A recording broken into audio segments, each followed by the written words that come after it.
that's why. That's why. All right, somebody just said something over here. Let me see. What's the book called? Book is called Masters of Anatomy. So on Twitch, I just got my Masters of Anatomy book. I backed it on Kickstarter. I back a bunch of Kickstarters, man. Great, a lot of. I'm waiting for my hardcover for Excellence to come in. You know, I actually have the single issues of Excellence because, you know, I basically was buying it from issue 1, but the hardcover is going to be dope. A lot of different artists worked on it. But anyway, I backed them on Kickstarter too. I back a bunch of shit. But this finally came in and it's fantastic. And it's great because it shows you like how you can create your own style. And this is something that I struggle with too. What's my anime or cartoon about? Who says I have an anime or cartoon? Book author name. There's a ton of artists in this book, so I mean there's probably over 50. But I guess the actual author is the Masters of Anatomy company. You can find them on IG. Just look up Masters of Anatomy. I'm also following them too, so you can probably find it from inside there. It's great. They show like the ideal version, right, or like just a real life version of a man and woman, and then it jumps into all these different artist styles, right? Alex Maleev, Andrew, and it's just, you know, it's amazing to see all these different interpretations. Anna Catfish, who has a very unique style, which is like, you know, has some of that Jamie Hewlett in it from the Gorillas and stuff like that. Really going to continue working with style and anatomy. Yeah, I hate my style, so, you know, that was a big reason to get this book, because I really wanted to transition from the style that I already have to a new style. So the sick part about this, right, and is, you know, you can basically you can basically sit here, sketch in your sketchbook, learn a particular style, right? Like looking at this style, you can get certain things from the visual shape language, right? Understanding that, you know, the arm, I think when it's prorated or something like that it's flat inside here. You know, you look at the visual shapes, and then you can start to imitate that particular style, right? Once you can imitate that style, at least get an understanding of its visual shape language, you can start to make your own. You can start to play around with it, which is dope. Chris Bonnet, what's up? How you doing? When will it be released? This book is already released. It's not my book. This is a Masters of Anatomy book. I got it off Kickstarter. You could probably buy it from their site now. It's extraordinarily dope, you know. So let's see. Here's my guy. I love this dude's style, man. And just kind of like the way he handles his shapes. You know, like there's not a lot of straight lines. It's very rounded. You know, I watched a stream once where he spent like 14 hours just drawing this female character, and it was just off the hook. Now, I love how he draws women and the faces and stuff like that. Like, I'm definitely going to be studying, you know, his style and how he kind of handles it. And I would love to combine, you know, something like his style, but then also push it like Corey Smith's, right? Where I have, you know, a much more exaggerated frame for men and women, you know, and then potentially add in certain straight lines where, you know, he wouldn't, and that will help with some, you know, just some visual interest and some contrast and stuff like that. Feeling me about the style thing. Yeah, you know, I also love Phil Barasura. I really love his style too, man. He's like, you know, he does a lot of the character designs for DCAU, and I think he's like found a great meld between that like old school, you know, Batman the animated series, Batman Beyond, and kind of this new mashup of this anime kind of vibe. You know, I think he's done a fantastic, you know, his style is fantastic, man, and that's why I think it works so much for DC and has progressed so much. They got an anime guy in here too who does some real cool, Eric Guzman, which is awesome. Guzman draws like really sick Superman, but then you can also see something like this, right, where you see these styles are wildly exaggerated, and that's really cool too, right, knowing that you can do that. Legend of Marlin, thank you for hopping over and giving me a follow, man. I appreciate you. I'm good, bro. How are you? I'm good, man. I'm feeling good. I was a little down, but I'm happy I got this book. I'm happy I'm about to get into some art, real quick and just start drawing. I didn't get a chance to do any studies in this book today, but hopefully I will tomorrow. I'll be able to get some sketches in and stuff like that. Yeah, but it's just insane, man. And all the styles are so different. There's like early in the book, there's a dude who likes to darken his contrast further up on the body, and I'm like, I love that as an art thing, and I would love to incorporate that. I feel like right now my style is, at least for anatomy, is very close to this dude Humberto Ramos. Now I don't add this much detail, but my visual shape language, I think, is very similar to this guy here. Obviously not as good, not even remotely as good. But Itaro Saito is in here. He does the character designs and stuff like that for Evangelion. Like, this shit is fire. This shit is fire, man. Hello, hope everyone is having a great evening. I hope, yeah, man. I hope so too. How are you doing, Chris? I know you said you're good, man, but working on anything? I know you said you're working on something, but have you made any steps today? Is what I mean. Even small ones. Yeah, I'm man. This book has me so excited. Then there's a portion of this book, right? After we get through all these different artists and their style. So I need to go through this book page by page. And then I need to add like little thumb tabs, right? Is that book 7? I think it might be book 7. I gotta look at it. Again, they say which book it is in the beginning. Low key, I'm drifting toward Byron Lee O'Malley. I have to check it out. So yeah, I need to flip through this book, and I need to put my labels on here for the styles that I really like, for the anatomy that I think is really cool. And I think this is going to be a huge help to me, like moving my style forward. And then I'm going to try to start joining these rad classes, these little $8 drawing sprints that you can do during the day that will really help me get better at studying. I've been using some techniques already, like moving a lot slower, using straight lines, and then moving quicker, using some curved lines and stuff like that. Oh, early Toriyama. That would be cool.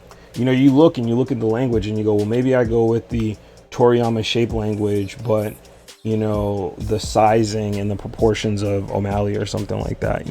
I'm not sure because I'm know the both of them, but just tossing something out there. Yeah, I did some idea writing for my main character. That's good, man. That's good. Little bits every day. That's the most important thing to me. Yo, Love Station just got the follow. Thank you so much. Appreciate you popping over. I hope I get a chance to entertain you guys this evening.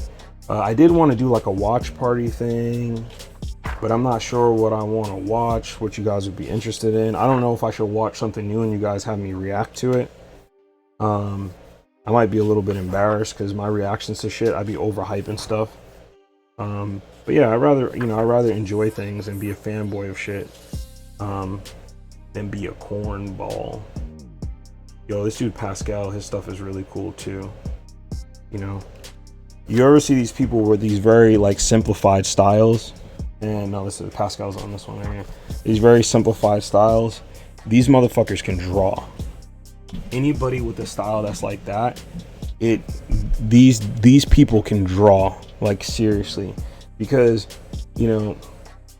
there's this understanding, like, and I realized this too. I was looking at some of my old stuff and overhyped that shit. You damn right.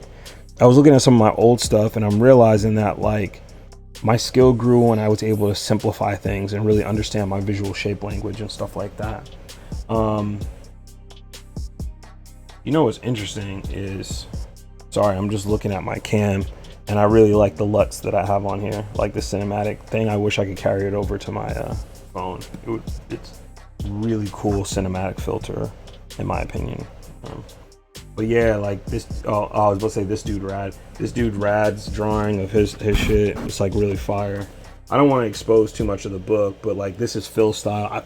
I love Phil's style, man. Like, being able to combine something that like Phil does with Kind of Saint would be cool. Even they're like kind of close, but a little bit further away. you know. Yeah, I might even get like tracing paper, trace over it, really understand how they handle anatomy and shading, and see, you know, how I can combine it to see something I desire more, and still keep my anime style, too. Like I love how like the way Phil like puts his muscles on the frame. So like his whenever you see his characters, their chest almost seems like it's up. You know what I mean? Like sitting on the torso rotated. I mean on the rib cage kind of rotated up. And it adds for a certain level of like heroism and stuff like that. It looks really cool. You see the difference with other artists and stuff like that. Like even Rada, or even this guy here, Randy. It's like it's on the frame more flat and less kind of tilted up. And I really like that about it. Alright, I think I've done enough fanboying over this book. I haven't even had time to look through it fully myself. And then the back is just shit like this. It's just action pose, action pose, action pose. And then you can combine action poses.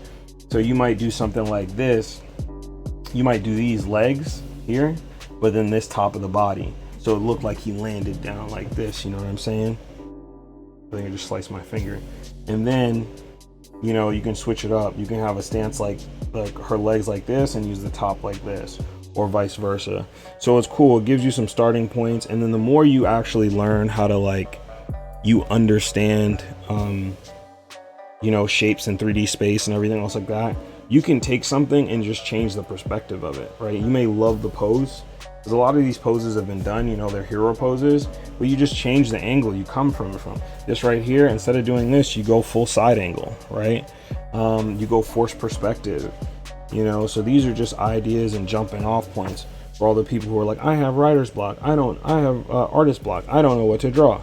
It's like, first and foremost, you know what to draw. It's the shit that you don't want to draw. But two, you can flip through this and go, oh, I really like this, and get a starting point for what you could be doing. You know what I mean? What book is it? The book is called Masters of Anatomy. Thank you, Bells and Thorns. The complete edition, I think. Yeah, it probably is the complete edition. Well, it's a bunch of books, they say in the beginning. Like I said, I haven't had a chance. Okay, this is book 7, the complete edition, right? And Masters of Anatomy, book 7, complete anatomy guide. Fighting poses. This book has created a massive volume reference. Oh no! See, the designer in me right now is now that I'm reading it, I'm a little frustrated with the the type layout, because like you do these force columns. I mean, when you write well, it's fine, because then you don't get a lot of rivers, right? And it's cool because then your rag is not really fucked up, and the rag is like the edge of each of the type, like the edge of the type block. But the thing that kills me with that is I hate hyphenated words. It really breaks up the reading experience. And like, I know you might have a thing that's here, but it's better to have it left aligned and you work your rag out appropriately than do something that's full block, which is harder to read anyway. Breaking up something like reference, like, it should just go on the next line. It makes for a better reading experience. This book is absolutely phenomenal. This is me being a little art bitch, or a little design bitch, if you will, about this, a design snob. But yeah, I don't center text if there's no reason for it, and I generally won't force justify something. But I love this thing. It's phenomenal. I haven't got a chance to fully use it. Fanboying over it just came in. Just excited about it, just excited about it. Trinell, Bells, how are you guys' day? What are you guys up to? Love Station, you hopped in and you followed. What's up? Where are you guys at today? What's going down? Everybody on IG. Normally you guys are sounding off. You got a lot more questions. You guys are asking me a lot more stuff. What's happening? How you guys feeling today? I don't know if I'm going to be going off the way I did the other day. I'm debating. Maybe I can. I'm thinking if there's a way I can show everybody on IG what I'm drawing. No, I'm good. Doing all right. Just watching. All right. Drawing 2. What are you drawing, Love Station? All right. Let's see what we got. Put my headphones in. I don't even know what the desktop audio sounds like right now.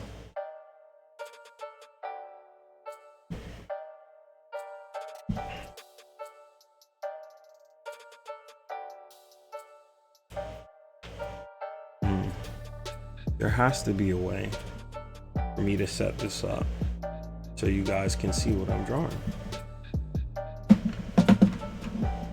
All right, give me 1 second.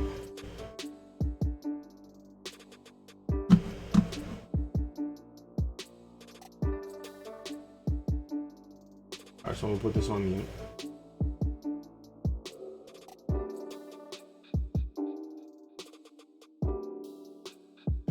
And now, bear with me.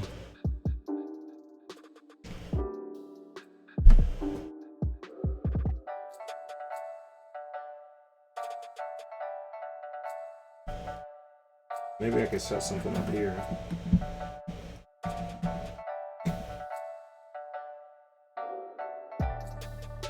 Or maybe here.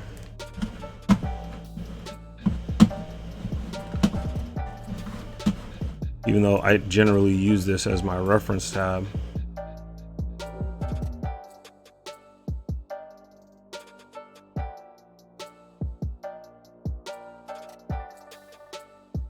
Y'all can actually see what's going on. Let's see, maybe I put you against the mic. That's still not enough, still too much. You're not seeing like pixels on the screen. Love your art, man, you the GOAT. No cap, thank you. I wouldn't say I'm the GOAT. I'm just a nigga that draws. I hope I draw okay. You know? Love your artwork, homie. I met you at NYC and you told me about your work. Oh, I met a friend in NYC and you told me about your work. Who's your friend? I'd like to thank that person. You know what I'm saying? Let's see. Let's see. And if I turn this down, still too hard to see it. I don't know if I can give you guys an actual view of my work. I used to have this chain I used to hang my phone off of, and in that way you guys would hang up here and then I would just kind of draw. You know what I'm saying? Drawing your OC for your comic. All right, what's the name of your OC?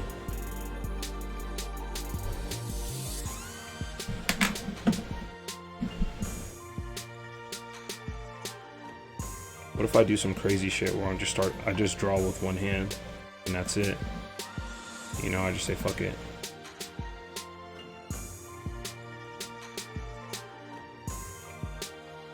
Thank you, Post Drama.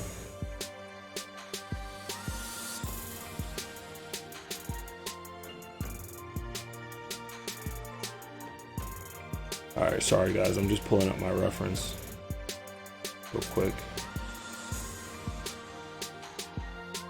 Like my client. The fuck is this guy not coming up, man? Why am I in all these old messages?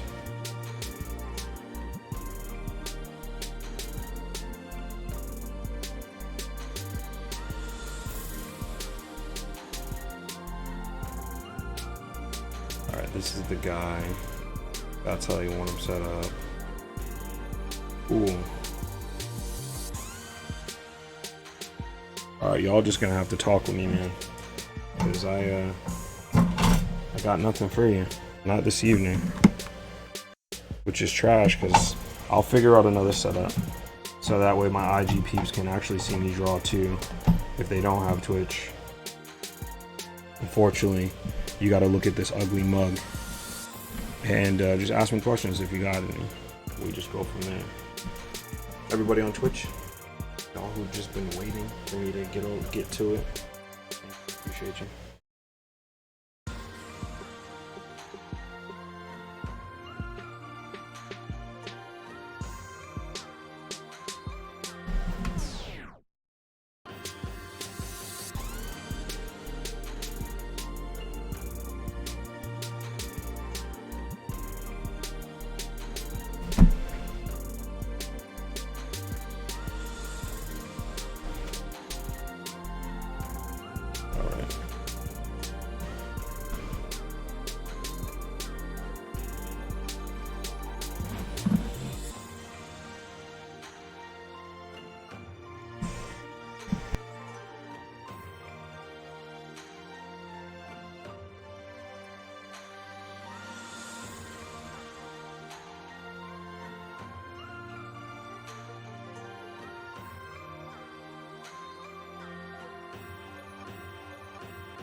Yo, CT Myers, what's up?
Oh, my bad. Sorry, you guys, you couldn't hear me.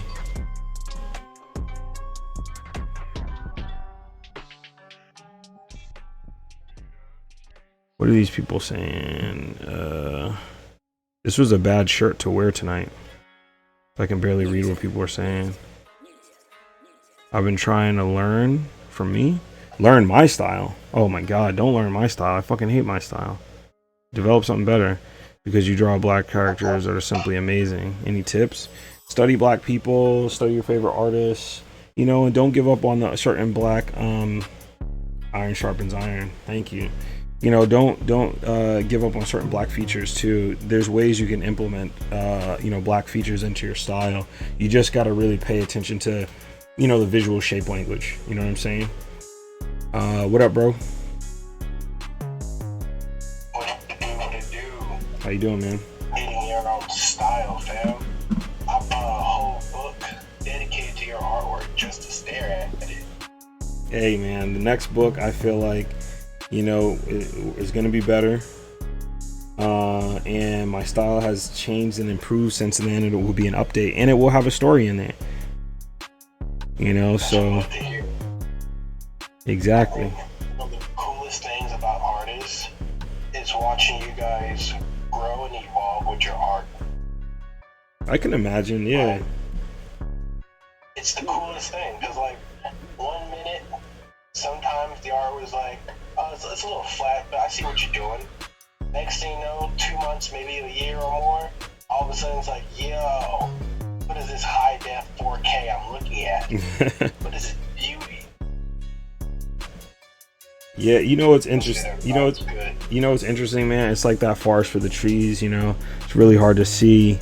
You know, when you're in the middle of it, you know what I'm saying? Like it's extraordinarily hard to kind of like realize. I think Instagram was like a huge saving grace for me.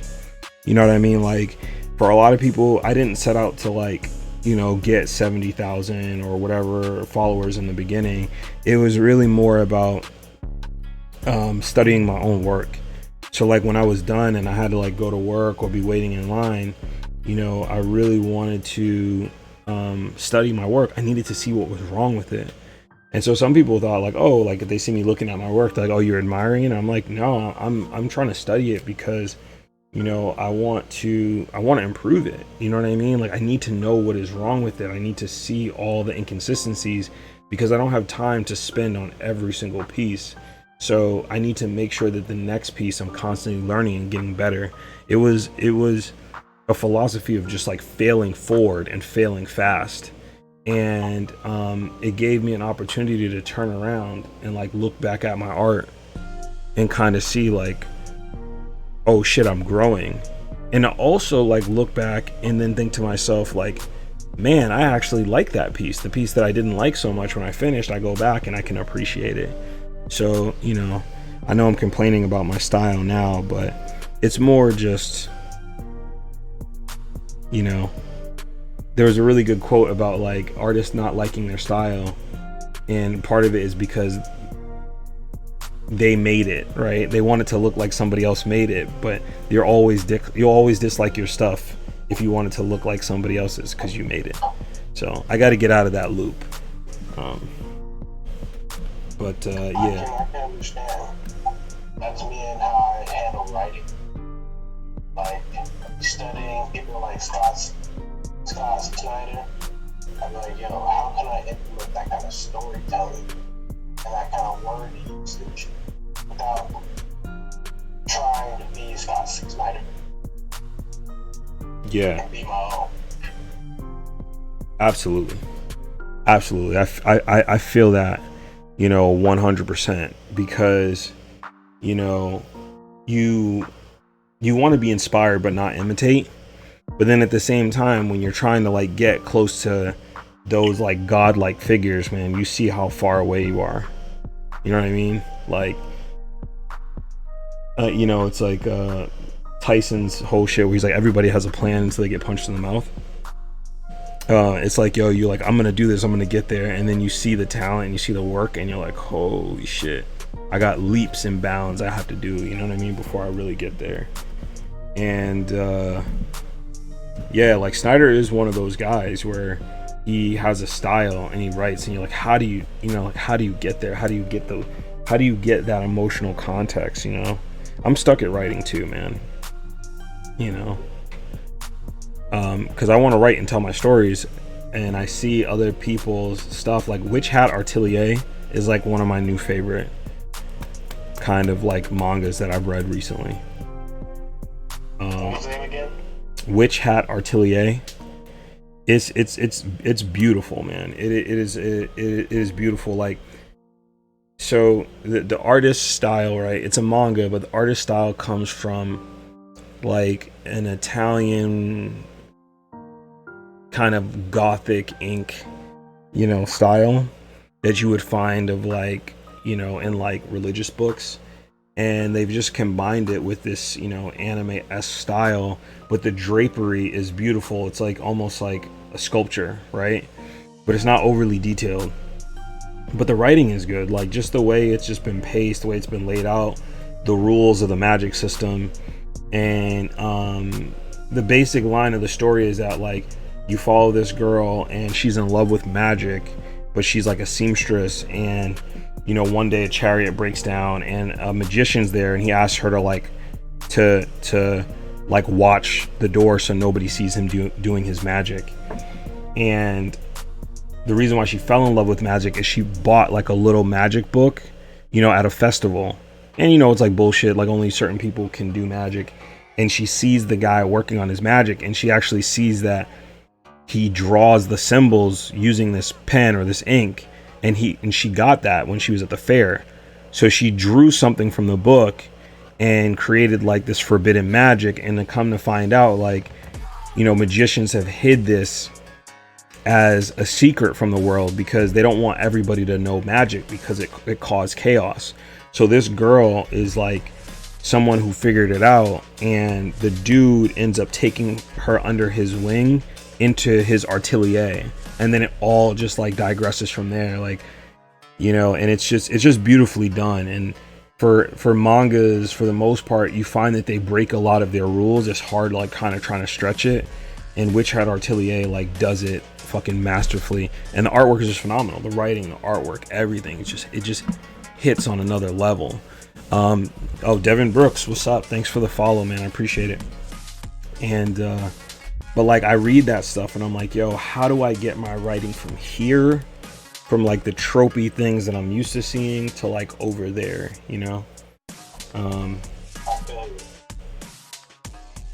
only way is to do it, man. Unfortunately, is to do it and fail at it. Ironically enough, there's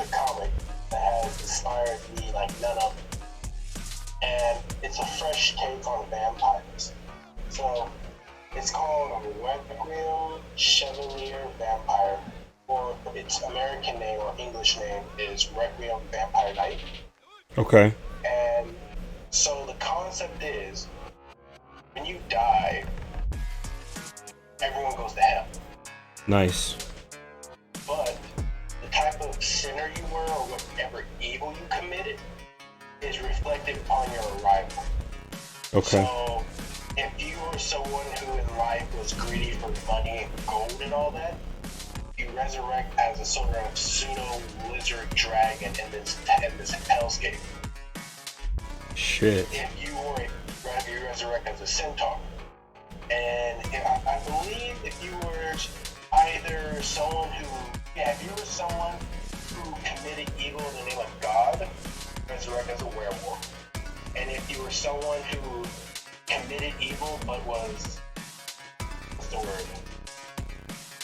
Like, oh, I'm doing evil for good sake. A hypocrite, yeah. If you were a hypocrite type of evil person, then you would resurrect as like a ghoul or a zombie. And if you were just a flat out evil person, like you just committed evil for evil's sake, Yeah. you would resurrect as a vampire. So the worst of the worst was the vampires. Yeah, and they're the ruling the faction in this hellscape. They view themselves as true. They're the true believers. They're evil for evil's sake. They're not hypocrites. They don't believe in God. They don't care about anything else. They just want to be evil and live out their lives as evil. Yeah. And man, let me see if I can find the art. The artwork in this book, you're talking detail. This is a heavy gothic sort of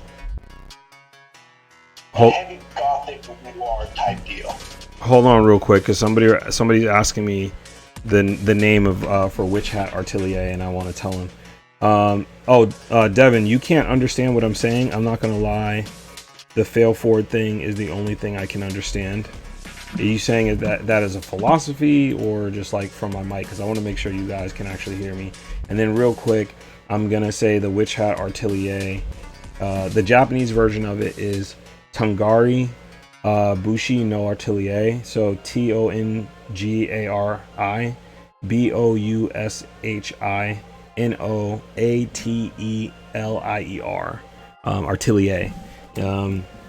It's like, like an artelier is also a person. It's just like almost like a curator, if you will. So like wine, you can have a wine artelier, stuff like that. But my bad, man. Keep going.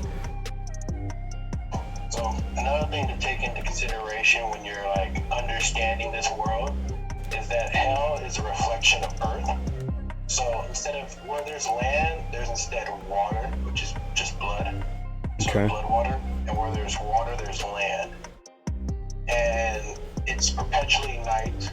And those who are the only people who are innocent are resurrected as these sort of spirits that can't do jack.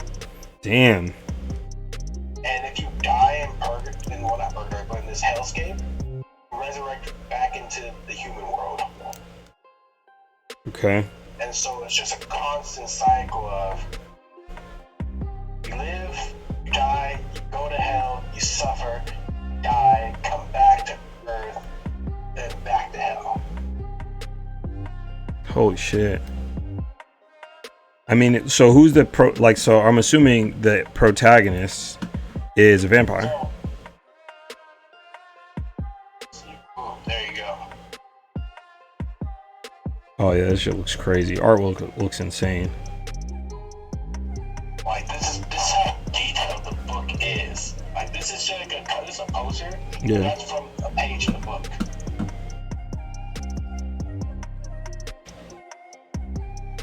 Yeah, that's insane, man. The artwork's crazy. Oh, the protagonist is a Nazi Holy shit. who died, and he died during World War II. And when he gets to hell, he's trying to find his lover, but he's resurrected as a vampire. So, despite the fact that he keeps talking about how noble and good he is, the fact that he turned into a vampire goes to show that he's pure freaking evil. Yeah. And it doesn't help that apparently he's a reincarnated vampire who used to serve under Dracula. So Dracula's like, so he was a vampire, probably went to the human world, was a Nazi, meant he was a piece of shit, then died, went back to hell, reincarnated as himself as a vampire, and he's learning that he was a vampire under Dracula. so no. So Okay. what happened was he was born human, Yeah. but he was a human during the time of the Crusades. And during that time, he was openly evil. He devoted himself to Lucifer, and he acquired a hammer of Lucifer himself. And he caused all kind of chaos in the human world. Then he died, and then when he was resurrected, he was reborn as a vampire, who would go on to serve Dracula. And Dracula is the only vampire that was a vampire in the human world before he came to hell. Okay. And so Dracula and all of his people, the chosen ones of him, like ruled this hell apocalypse. And then something happens between him and Dracula. Don't go too deep, because I'll read it. Okay. Don't go too deep, because that's why I didn't want to tell you too much about Witch Hat Artelier, because I want people to read it. I think it's great. You know what I'm saying? The book, I'll say this though, this book is dark. It is very dark. When I say they're not just evil and sick, they act out this evil and sickness. So there's certain things that you can't handle or stomach. Yeah. Even the protagonist, he tries to do good, but doing good in hell is like against the law. Okay. So in order to survive, you kind of gotta be a little sick. You have to be evil to survive here. It's such a good book, man. It's oh my god. You were saying about that manga and how they craft this world and the laws of the world. Oh man. And what's funny too about it is they reference real life people and the actual history of some of these real life people. That's something I really, really love. Like, I love when they do that, and they add it in. That was one of the things that really caught me about Assassin's Creed, because at the time when it came out, I was actually studying art history. So that whole period of the Medicis and Rodrigo Borgia and like the first Spanish Pope of Rome, of Italy. I had known a lot of that stuff from studying my own histories, but also art history. So when they were combining a lot of that stuff, that's what really caught me, and I loved it. But what I like about the story that you're explaining to me too is, like, I don't need a story to be like all good, you know, in order for me to really enjoy it. You know, as long as the world building is strong enough, and you know, they've taken in consideration like of what they're doing. Like, I feel like Fire Punch was a little bit like that. I haven't finished Fire Punch because I like caught up, and then I was like, all right, well, I have to wait every month for it to come out, so I'll just give it some time to catch up. But that's kind of a really fucked up one. But just kind of the way they handle the world and this dude's suffering and everything else like that, it's very interesting and well thought out. And I can always appreciate, you know, that situation. I can always appreciate when, you know, writers do that. They really take that into an account. So yeah, I gotta check it out. So Requiem of a Vampire, right?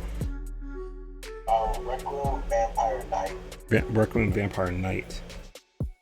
Yeah, it's like I said, it's such a good book.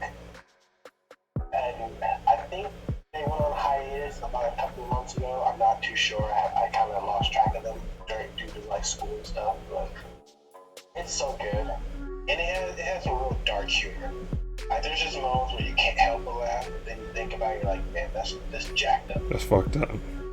That's good, man. It makes you think, and it also expands your perspective on stuff. I always say, like in order for you to be like a good producer, you got to be a really good consumer. You know what I mean? Like, you have to consume a lot of different things, and, you know, be really willing to step out of your comfort zone for shit.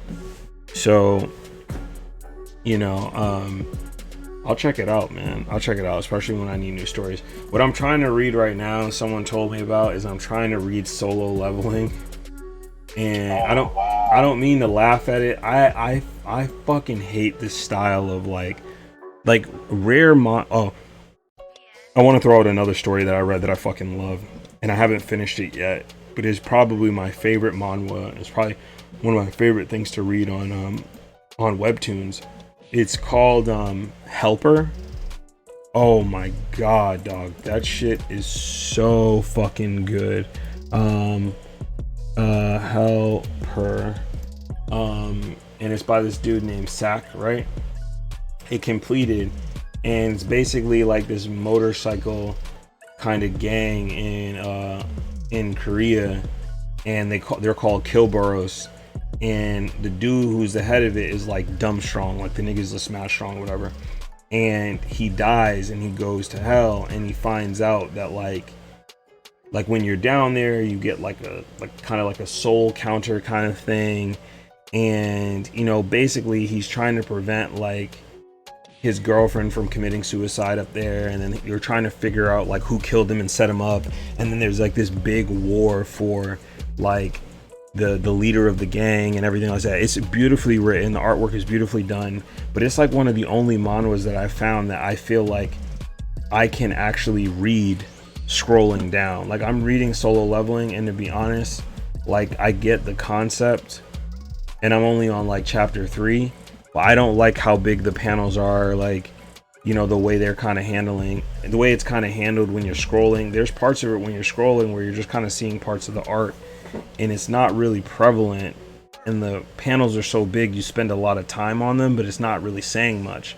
And I found that some of the smaller panels, you know, have kind of said a lot, and maybe it's just like the artwork is cool, you know, and they're kind of belaboring like the guy's weakness a little bit, but like I think maybe as it goes on, it'll get better, but I don't know if it's even using the platform of long scrolling that effectively, in my opinion, especially after watching something like Helper and seeing how masterful Sak does that, like, you know. So How far are you Solo Leveling? I'm only on chapter 4. So I'll say this, no spoilers. yeah. I think Solo Leveling is probably one of the most overhyped manhwas there is. Okay. Not to say I dislike it, I enjoy it, I keep up to date with it. Yep. Because there are moments to me that are so dope, but to me it falls into a very typical manhwa trend. Okay. Where it's just like, okay, I'll say recently they kind of stepped away from their trend, but there's a good portion where it's just every other typical manhwa about a weak dude who gets stronger. Yeah. Well, it gets into that bit, and I kind of got annoyed with that. And I agree with you on the artwork. I say in the beginning they don't handle it well. Towards the middle and where I'm at now, there are several chapters where they handle the scrolling down portion a lot more effective. all right. Well, that's good. That's good to know. Like, I follow this dude. His name's Soul King, and the dude's really dope. He's a really dude's just an awesome artist, great meme guy, and Love Station. I like Solo Leveling. It's crazy. I know I'm very early in it though, and it's not really hitting me the right way per se. But if you like Solo Leveling, you might like a thing called Helper. Also, the character designs in Helper are so dope. Like, the fashion in it is dope. And me, for a guy who came from a fashion company, you know, and building a fashion company and studying fashion, you know, all the way up to Alexander Wang, like, it's they do some shit where I'm like, I wish I could buy this. Like, if I could sew really, really well, and if I could legit make clothes from scratch, I would have made several Kilboro pieces already. It's really dope. It's called Helper, Hellper. Yeah, it starts off strong. I think I'm in like chapter 100 maybe, or 110, and I think there's 180 chapters. It's well regarded on here. I got a 9.7 rating with like 157,000 people subscribed to it. This dude is fucking awesome. His work's translated into a bunch of stuff. I love the dude's artwork. I wish I could find like more stuff, you know, from him, but you know, kind of say la vie. But the dude's work is just it's fantastic. But yeah, I'm gonna keep reading it. Soul, you know, I respect this dude's opinion, so you know, I'm gonna keep going and seeing and you know where it goes. And if you're saying that the artwork starts to really like lean into the scrolling and it starts to work, I'll trust it. Chris says solo leveling is amazing, and I follow Soul King too, as you should. As you should. Have you read it's on the webtoon, it's called Boxer? Boxer? I have not. So as the name suggests, it's about boxing. But how should I? You know, I'm just gonna look up its own summary. I can't summarize. I don't know how to do it justice. All right. While you do that, I'm gonna talk to my Twitch peeps real quick. You find that. I just want to first and foremost. Oh, you read that too? Yeah, Helper's dope. I just want to thank you guys for kicking it with me. You know what I'm saying, and bearing with me while I do a lot of back and forth from IG too. I hope you know this is also entertaining for all the people. I mean, this is the most viewers I think I've had at once. So, you know, if you're following, hop in the chat, say what's up. I want to know what you guys are up to. I want to know how your days went. If you need inspiration, if you don't want to watch me draw this client stuff, maybe I'll draw something else. You know what I'm saying? And yeah, and then we kind of go from there. Hold on real quick. I just got a really important IG message. No. Y'all gonna have to hold on real quick. Right quick. Yeah, so I mean, I have some things cooking up, man. This is kind of an important message. So, you know, if this works out, it's funny because I was like, I gotta write this real quick. Give me 1 second. Give me 1 second. I might be close. I might be close to a show, y'all. Right? Or at least getting an opportunity to show what I got. You know what I'm saying?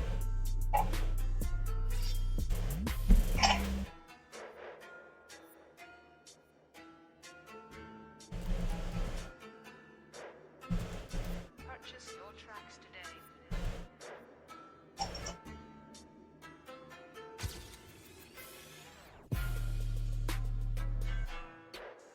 Give me 1 second to respond to this message, y'all. Oh, Chris Man says he loves my streams. Thank you, bro. Thank you.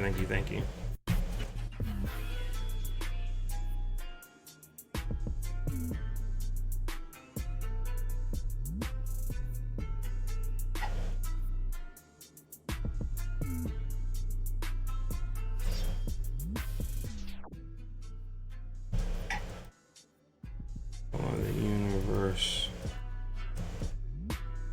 Purchase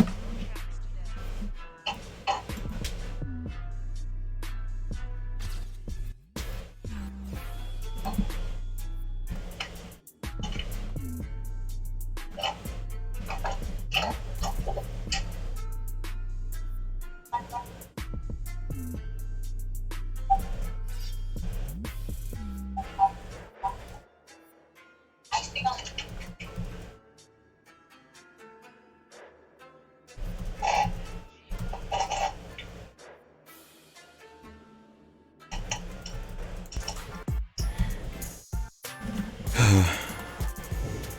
All right, back to the live, back to kicking it with y'all. You know what's crazy is because I have so much, like, I guess some static electricity kind of shit.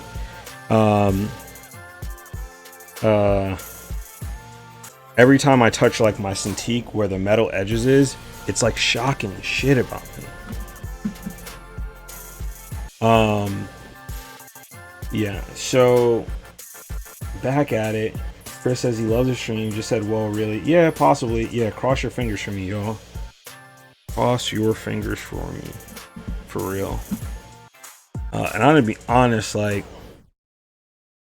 if something happens, a big part of it is gonna be you guys, because, you know, like, I did the art, and, you know, we're building an audience and having a devoted audience like you guys, and coming out, and you guys going so fucking hard for my book when it came out. Y'all went hard for my book digitally. Y'all went hard for the book physically. and you know, you allowed it. I think I hit my goal like the first 3 days or something like that. And then, you know, it helped it grow. You know what I'm saying? It let people know when they were, you know, when they were coming to my page and checking out my work, seeing the numbers automatically, like the guy must have something going on, you know? So, you know, it's a large part of that is the impact of, you know, having you guys around and really being, you know, and really supporting me. You know what I mean? That doesn't mean like really buying shit, but just sticking around and following and liking and all that jazz. Like, y'all don't really understand how much that like really boosts it. You know, United Black Comics on here going live with me, man. Like, you know, helping me make interesting content, but also just kind of like, you know, helping boost it as we just have our conversations and stuff like that is big. All that stuff is I'm very appreciative of it. Very appreciative of you guys. Rodrigo Matthias up from Brazil, brother. Your art is crazy. Thank you so much. I have a lot of followers from Brazil, which is really insane. I don't know if it's the time frame, but to my Brazilian followers, thank you guys so much. I appreciate you. Somebody asked me what book I wrote. I have an art book. It's in my link tree. If you hop over to my link tree, you can get a hard copy, or you can check out the digital version, which I think is only $10. And I think I want to change the digital version to I was supposed to do this last month, and maybe I can do it for August, but I wanted to make the book free or donation. So you can put $0 in there, or you can donate whatever you feel comfortable, because I want to make the book more widely available to people, and I want them to be able to you know, enjoy it and see it. It's a small anthology. Do I take commissions? I do. You know, did you find that synopsis, bro? I know I had you waiting for a bit. Oh, don't tell me he froze. I'm back. You back? Did you find the synopsis? Yep. So the way it goes, it says, talent or hard work, who will be the greatest fighter? The story follows a somewhat emotionally deprived boy who goes from being bullied to being trained to be the world-class boxer. But he's not like a typical bully child, like, oh, my life sucks, keep picking on me. But he just gets bullied once because apparently he has pretty damn good reflex, and that got on one of the kids, other kids' nerve. I don't know how to describe it, fam. It's artwork, it's storytelling, it's just funny, compelling, and downright sad. See, and you see how you like named all those different things? Like, that's the fear of my story. I don't know if you feel the same way. Like, am I getting that same level, that same like robust kind of like, is my story filled out as much, right? Yeah. I've been doing a lot of research and just like how to write better dialogue. I got linked up with this dude who was in the writer's room for The Witcher, and you know, just one session talking with this dude, like, he definitely changed how I even, you know, perceive pitching a project. And I've been just trying to find ways to research, like dialogue scares the shit out of me. I don't know about you, but like, I feel like, you know what I'm saying? Like, I feel like, yeah, exactly. So, you know, like, you don't want your dialogue to seem chintzy or like fake, you know what I'm saying? So I was doing some research on that, and one of the good things some writer dude came up with is, he said, try to find a voice actor for your character, and that voice actor, or not even just a voice actor, like a regular actor. So if your character is kind of like a rogue badass, whatever, like, think about Clint Eastwood, and like, what would Clint Eastwood say? And your dialogue will start to feel like it fits in that world, or feels like it fits for your character. Another thing I heard too, with this guy who wrote like, I don't know, like 60 books, and a bunch of them have awards or whatever. He's like, be concise. Like, you know, if you write too much like realistic stuff, then you know, like that realism sometimes takes too long. So you have to like really simplify what you're doing and making sure it's going to a point. And he was just reading out these different dialogue aspects of it, and I was like, wow, you know, that started to connect with me. And then his last note was like, yo, read it out loud. He said, if it doesn't sound good out loud, it's not going to sound good written. And I was like, Man, didn't think about it. I feel so called out with that statement. You don't know how many times I write dialogue, and then I have someone read it out loud, and I'm like, stop talking. I don't hear that. I'm disgusted. Who talks like that? Shut your mouth. Oh man. Because the crazy thing for me, I've always been attracted to stories where the characters don't need to say much. Like everyone else in it, like all the other characters in the story can talk, but your main character doesn't need to say a lot. And you can honestly, the person can read your story and feel what that character's feeling just by how you wrote up this scene. You know, it's interesting that you say that, because the dude that's the writer, he said he wrote a book once where he never added any like vocal tags. So he never was like, James said this or this person said that. He just wrote in the dialogue, and he said nobody could tell the difference. Like they couldn't tell. They didn't need to have like he said, she said. It, like he wrote it so well that he was like, you know, James running and blah blah blah blah blah, falls to the floor. Oh my God, my knee. Like, you know, how are we gonna get out of this? And like, you know, just the way he was kind of going about it, I was just like, wow, it's really incredible, obviously, to see that level of experience. But, you know, thinking about the idea of like simplifying it and your character's not really saying, you know, that much. Have you seen the show Primal by Genndy? Dude, I was thinking about that the entire time. That is a piece, that is a masterpiece. Fucking masterpiece. Genndy doesn't miss. He is a fucking Legolas. He is a Legolas. He isn't a wood elf. He doesn't fucking miss. All of his work is off the charts. I'm telling you, honestly, that show made me more confident that I could write something, and if I wrote it well enough and kept putting my foot in it, I wouldn't have to put too much dialogue. Unless, you know, certain places, sometimes dialogue is necessary. Yeah. But otherwise, I could probably write 10 pages and not have a single word said. Just know what's going down. Yeah, like, it you know, the thing is too, right? This man and his team, they made a character-driven show, right, with no fucking dialogue. And this goes to show the mastery of your visual storytelling. Because at the end of the day, right, same thing with writing, right? This guy who wrote the books, he said one of your main philosophies should be show, don't tell. Even in writing, right? You don't want to tell somebody's emotion, you can't, or what's going on. You really want to write it down so that they can visualize it. And the same thing with Genndy. Like, so I sat there and I, you know, watched all the episodes, and then I went back and I have a sketchbook where I was just literally just very quickly pausing it and redrawing the storyboarding frames, right? And then trying to understand the context in which all these frames were showing up in. So like, why is he doing a down angle? Why is he doing this angle? You know, he rarely did like Dutch angles and stuff like that, which a lot of like, I won't say amateur, but like, it's a cheap way to getting certain, you know, excitement and movement into your frames.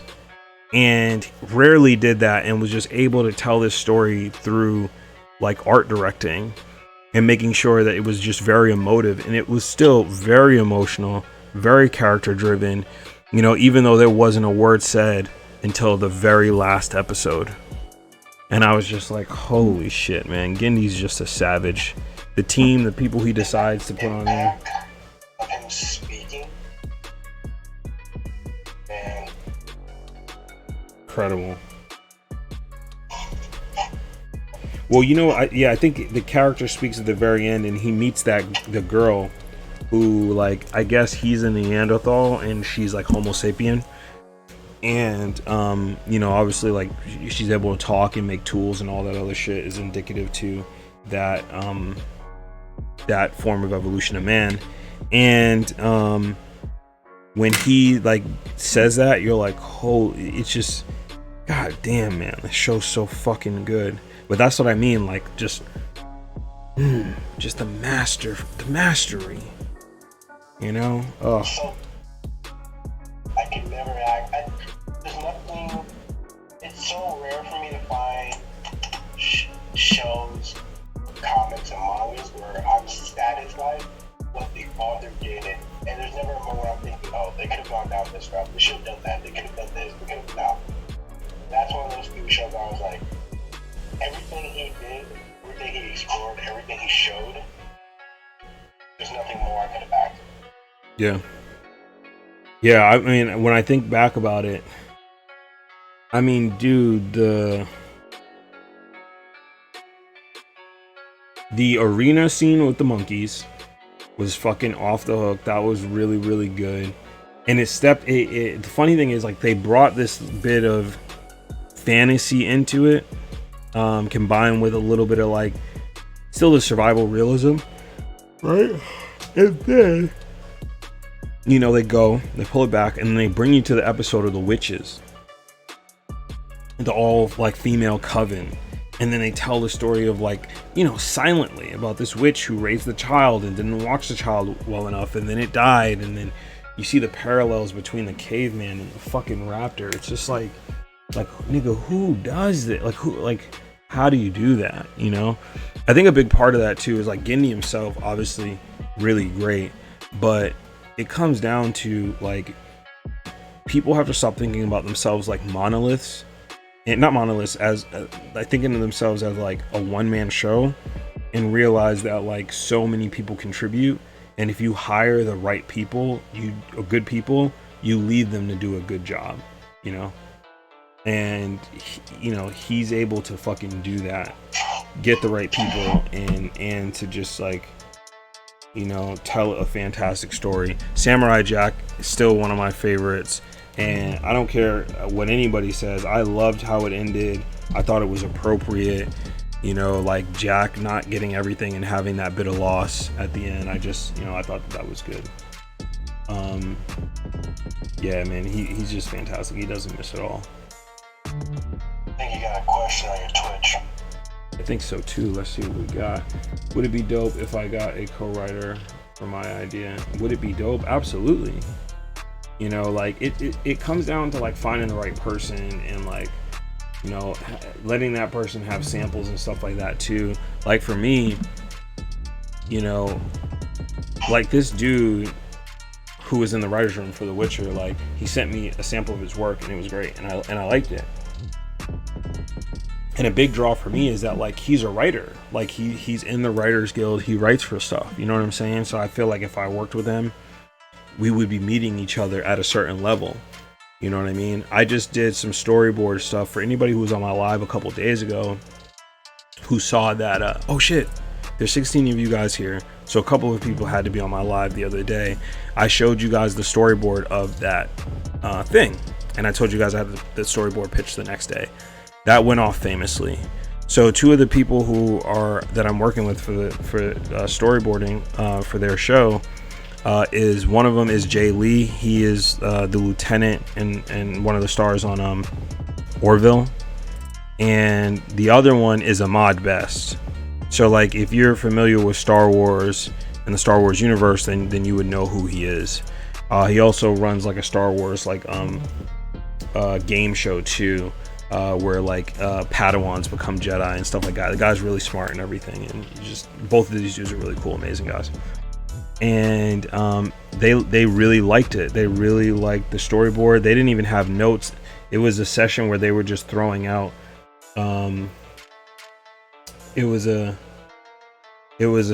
Chris was saying he's there. It was just a session where they were actually throwing out joke pitches and, like, new stuff that we can add, and that was a good thing. And then by the end of it, one of them was just like, you know, Jay was just like, yeah, like, kudos to your cinematography and, you know, picking the low angle shots and the high angle shots and the different lens changes and stuff like that. And, you know, this is a dude that works in the industry, so, you know, connecting with Troy, who's the writer, and potentially being able to work with on something with him, you know, just, you know, that in itself, like, you know, you just want to meet somebody, right, that's like kind of meeting you at a certain level. And so I'm always up for, you know, working with somebody, but I want to know that they put in some work too. Like that's really big for me, because you guys see me, I draw every day without fail. You know, before I started doing a lot of NDA work, like I was drawing and posting things, you know, every day. So between my main job, between my NDA shit, Nostalgia, Vinsmoke, what's up, and between, you know, everything else, it's like I still find time to grind, and I want to work with someone who can grind. And that was how my first business became $1 million business, because me and Matt met each other at the same level. So, you know, that's how I feel. So I think it would be dope for you to get a co-writer. Just make sure that co-writer is willing to work just as hard as you, and you guys can get to that same spot, that same place together, you know.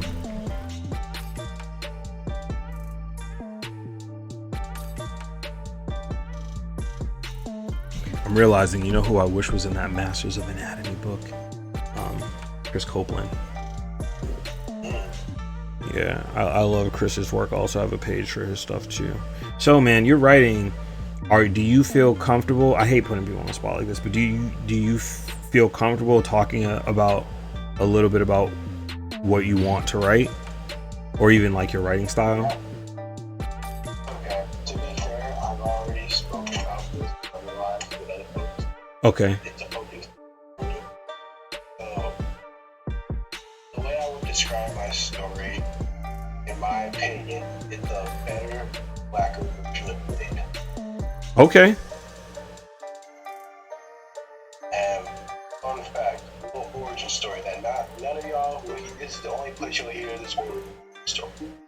But the origin story of the idea came from me, Juaso, and I believe Sammy J. Well, that's Sammy J. Comics. Okay. Comics now. Yep. We were on Zoom or something like that, and we're chatting, talking, and I forgot how we got to it, but I was like, yeah, you know, creativity is something that is a what if. That's what creativity is. What if this happened? What if that happened? What if? And so I said, I could probably write a better what if about Blade. And then Joe also was like, yeah, you probably could. And then I looked and I was like, you know what? I'm gonna pull an image. I'm gonna make my own Blade character. And just not call it Blade. But he's gonna look and act like Blade. And next thing you know, a couple months later, I'm now writing a full script. And it's crazy to see how much has changed that early writing. Because like I said, the first initial draft was a Blade story. Yeah. I had to go through all my Blade comics to get Blade's personality down. And then over time, I started to evolve it, change it, and I was like, if you read it and you see the character, you will think of Blade. But everything else he goes through, everything he's been through, who he fights, who he's with, nothing like the Blade story. If anything, I think he used inspiration from American Vampires and that comic I just recommended, The Requiem. Vampire. Yeah. Yeah. Those are my two biggest inspirations into my comic. Okay. I don't want you to get too deep into the storylines. It seems like you purposefully avoided part of that, but I agree with you. I think you know, some of it is like what if story, some of it is a combination of your experiences with the thing that you kind of want to see. Rad, when I was taking one of his classes and I've been in some of his workshops, he does a lot of mashups when it comes to stories, right? So, you know, he's doing his story with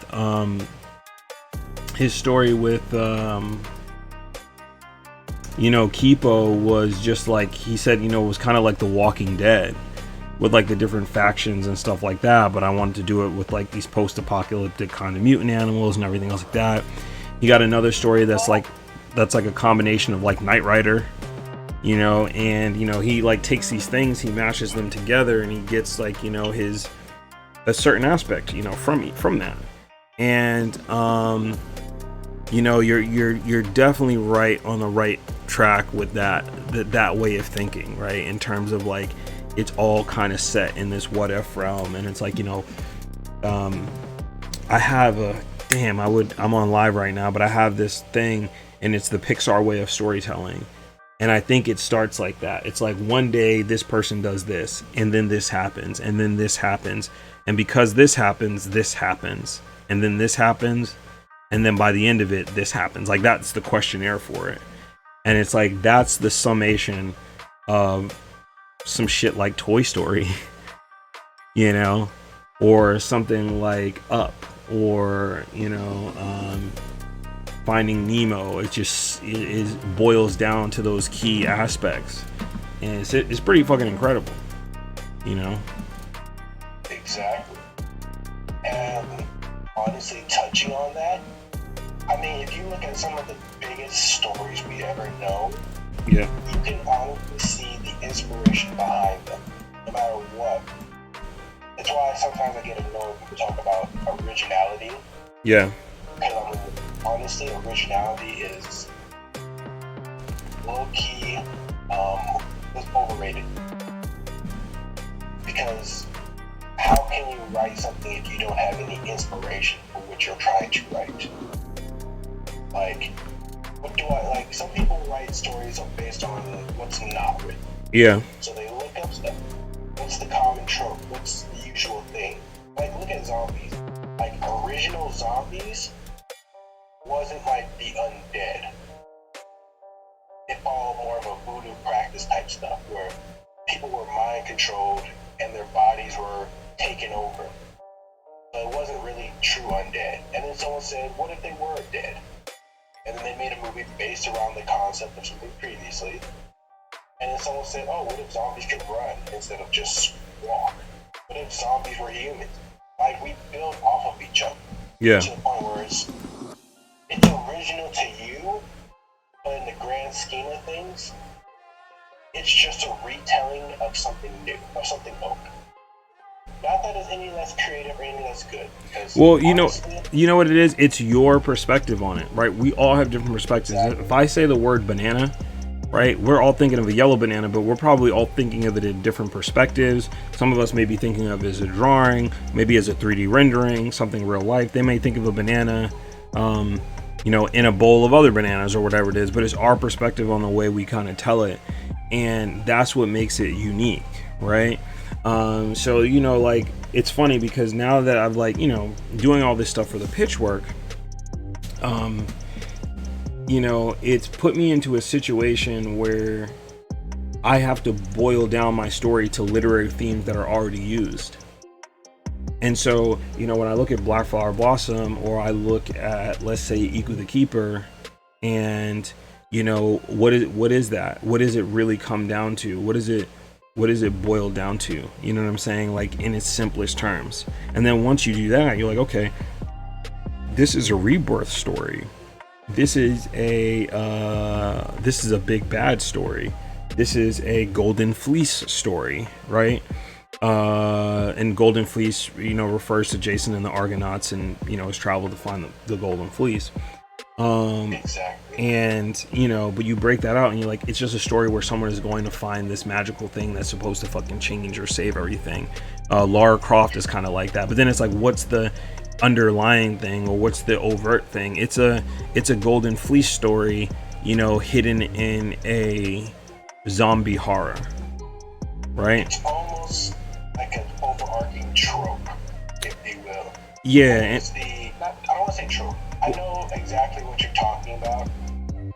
I had my creative writing teacher gave me too many damn C's, trying to drill that into my head. Yeah. It's like, I don't know what the word is, but well, I know exactly what you're talking it's your theme. It's like your underlying theme. Like, there's two storylines that run along, like, the course of your thing, right? And there tends to be a lot of themes throughout. So, like, generally there's always a love story in a show or in a movie. And that love story doesn't have to be like a relationship. It could be a love from like a parent to a child, or like best friends, or, you know, whatever else, right? That underlying theme, like, for example, if you think about Luca, right? The love story is the relationship between Luca and, you know, his friend Alberto. But the underlying theme is like a rebirth story, because Luca starts off as very sheltered and this and that and afraid, and this kid who like listens to his parents or whatever, and then by the end of the story he's broken out of his shell, he's not afraid anymore, he comes out as a sea creature, you know what I'm saying? And then he also fixes his relationship with Alberto after he betrays him. And so like that theme can be rolled into a bunch of different stories, but it's your way of telling it. This was told on a sea monster, you know, on the edge of fucking Italy, you know what I'm saying? But this same story has been told in a multitude of ways where your character changes who they are from start to finish. Yusuke Urameshi was like that, and yes, he had the love story with can't remember the girl right now, who she smacks him in the face all the time, he grabs her ass, but like he also had that love, that found family love story of everybody in, you know, Yu Yu Hakusho, right? But then he's changed from this little punk, you know, street punk before, and he commits one selfless act of saving the kid, and then grows to be more of a man and an adult throughout the entire series. And if you make it to the end through the demon tournament, you see how much Yusuke has grown, you know, and it's fantastic. Sup, brother, what do you do? It's been like 4 years. I follow you. What's your secret of drawing?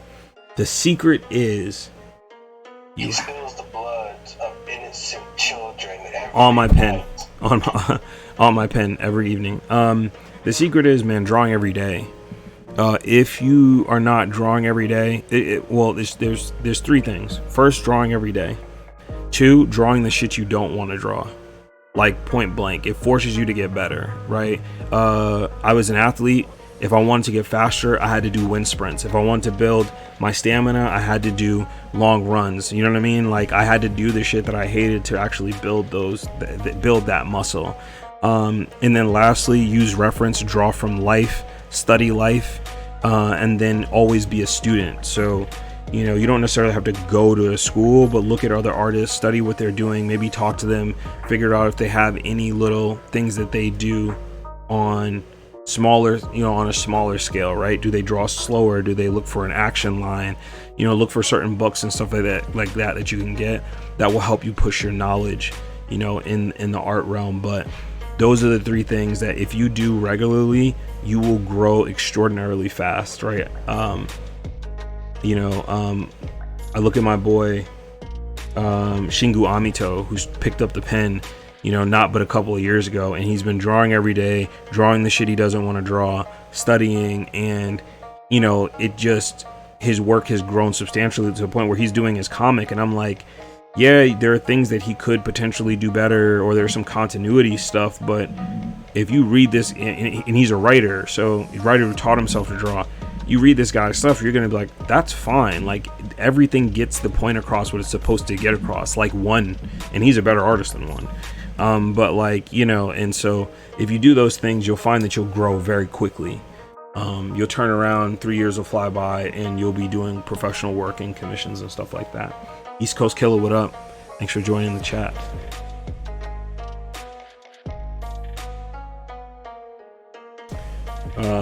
My bad, man. I'm trying to still entertain my audience, brother, while we're still trying to have our conversation. It's all good. It's all good.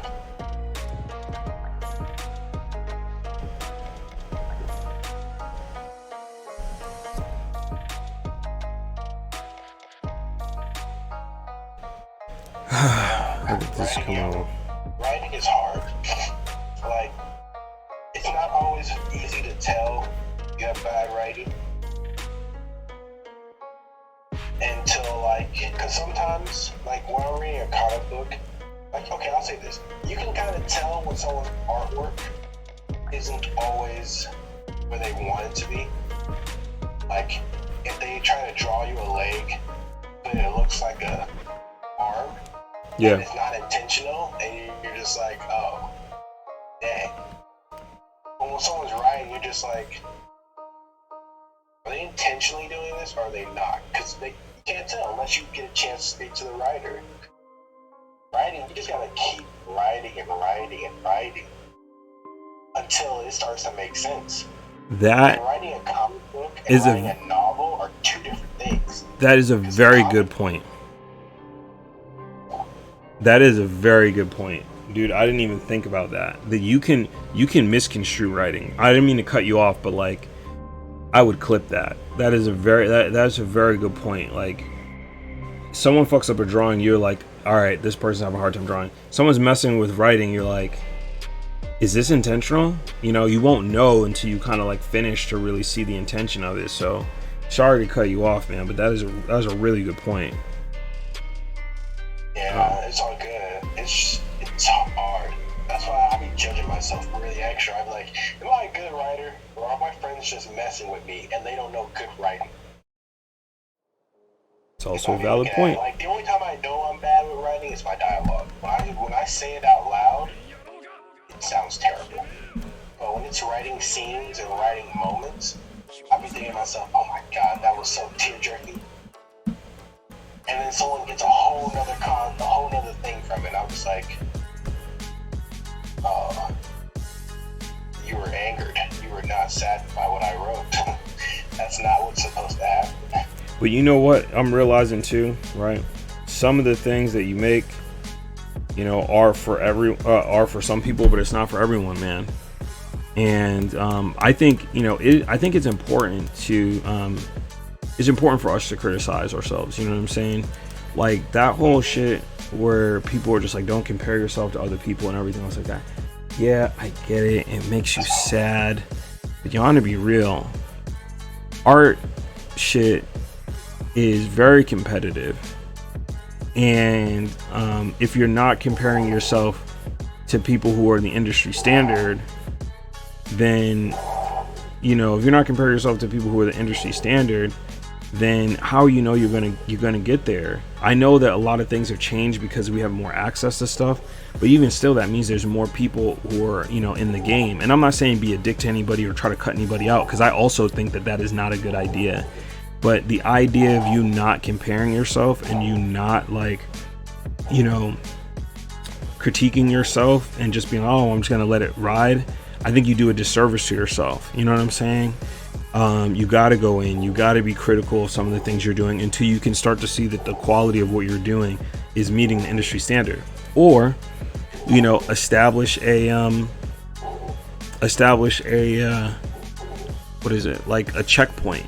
Like for me, I decided I wouldn't do commissions until I got to 10,000 followers, and no amount of money people were offering me, like, oh, whatever. I got offered, I think, like 10K to do a book or something, like a little comic book. And I was like, yeah, I'm not doing commissions. And, you know, people were like, what? And I'm like, I have a level that I want to get to. And I want to get to a point where when people offer me money, I don't look back at it and I go, damn, I wish I never done that, right? And I don't want them to look back at it. I have books from Void Beast. My Void Beast covers, I still love those covers. And most recently, somebody, I guess, went to DreamCon and bought some of Void Beast's books or whatever, and I did one of his first comic covers too, of like the holding the black void and these things being sucked into it. And every time I see that cover, I'm like, damn, I like that. I like the direction I went in, I like the cover, and I don't regret it. And I feel like that was purposeful of me waiting till I got to a checkpoint and then saying to myself, boom, now. You know, now it's time, and now I'm not going to regret it. And I look back at my character designs. I did some stuff for the Mad Twins, who did things for Boondocks and stuff like that for one of their pitches. And I still look at that work and I go, that work, I still stand by it and I still fuck with it. And the stuff that I did for Sony, I was looking at my Sony stuff and I was like, this got to be some of the best. I did VizDev for them too, and I'm like, this got to be some of my best VizDev character stuff. I can't show you guys any of that Sony shit because that was like fucking hella super on the low. I could only show you the Mad Twins stuff that was on there, but like I really wish I could put that stuff on my gram because I love how it came out, and I hope they did too. You know, they put me onto more work at Sony, so I'm pretty sure they liked it as well, but I hope it went somewhere. Like a chef who finally created their masterful dish after years of grueling work. You're like, yeah, I'll put my foot in that. And you know, that's it. It's because I waited. It's because I waited and I took the time. You know, let me get to these comments here on IG on Twitch. I don't want to neglect them. Nostalgia Vince Smoke says, facts. When you compare yourself, you see where you were lacking, and the next piece will show. And the next piece will show the growth. East Coast Killer Facts would say you need a circle of people that are better than you at art to truly improve. I would have taken the commission. Devon Brooks, he laughed. Yeah, man. You know, some people would have, man. It's all right. That's just me. I'm also like a sadist, you know. So like, I don't mind putting myself like I live the anime shit, right? Yusuke Urameshi in the cave, going through hell to get Genkai's power. Like, I'm fine with that. That's been my life. So, you know, I can do that, but I wouldn't expect everybody else to do it. When developing your own style, you want to find 3 artists you admire and try to replicate them and use things you would like about each. But it's even deeper than that, than using things that you would do for each. You really want to understand the design choices that they did, the visual shape language, how they're handling it, because that's the only way you can replicate it from every perspective in every kind of way. You know, so you want to be able to handle it in that way, right? It's not just like, you know, when you're copying them, you learn some things and you go, oh, the leg kind of looks like this, but why? Like, understanding that this person is trying to create a visual contrast in its muscular structure. Understand the way this person, you know, if you have an opportunity to watch them draw, what their strokes are like, right, when they're drawing, all that stuff can really help inform the things that you want to take and that you want to keep. I have this anatomy action poses book, and I'm going to try to go and really try to understand the 2 artists that I really want to combine and see what I'm missing. Now, faces is a thing that's really hard for me. I like Obata type faces, the guy who did Death Note and shit, and some Yusuke Murata kind of faces. So I want to combine that. But when it comes to body and drawing, I want to kind of get it. Critical studying is the key. Yes, Nostalgia Vince spoke. Nailed it. Yeah, and then I wanted to say the comparing yourself what you're lacking. A big part of artists looking at other artists and comparing yourself, and from my perspective, is it allows your eyes to grow. And your eyes will always outgrow your skill. You'll get better and you'll go, damn, I really like this is great. And then you look at it and you're like, yo, this shit is trash. And that's just because you've gotten better. Your eye for understanding has gotten better. You've broken part of the illusion of drawing, in my perspective, which has gotten you a little bit better, you know. But yeah. You know, that's what I think, you know, will kind of help balance that out. Let me get back to this message real quick, y'all. But yeah, my bad, bro. Continue. I wanted to make sure everybody's getting heard, and, you know, I'm checking in with everybody.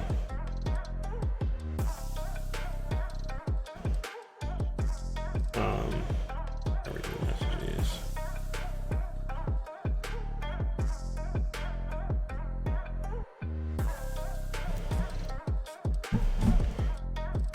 Yeah, hopefully I can finish my writing up and get y'all this comic book before the end of the year. It's just, you ever have those, I think we had this conversation, but I think you have those moments where you put Doctor Strange, see 4,000 ways your story can go, 4 million different ways. Yeah. That keeps happening at a crucial moment in the story. When I'm just about to finish, I look at it, I'm like, what? What if this happened? And it sounds too nice not to add it. Slowly working my way down to 0. Who's the artist? Who's the artist that you're gonna have for your comic?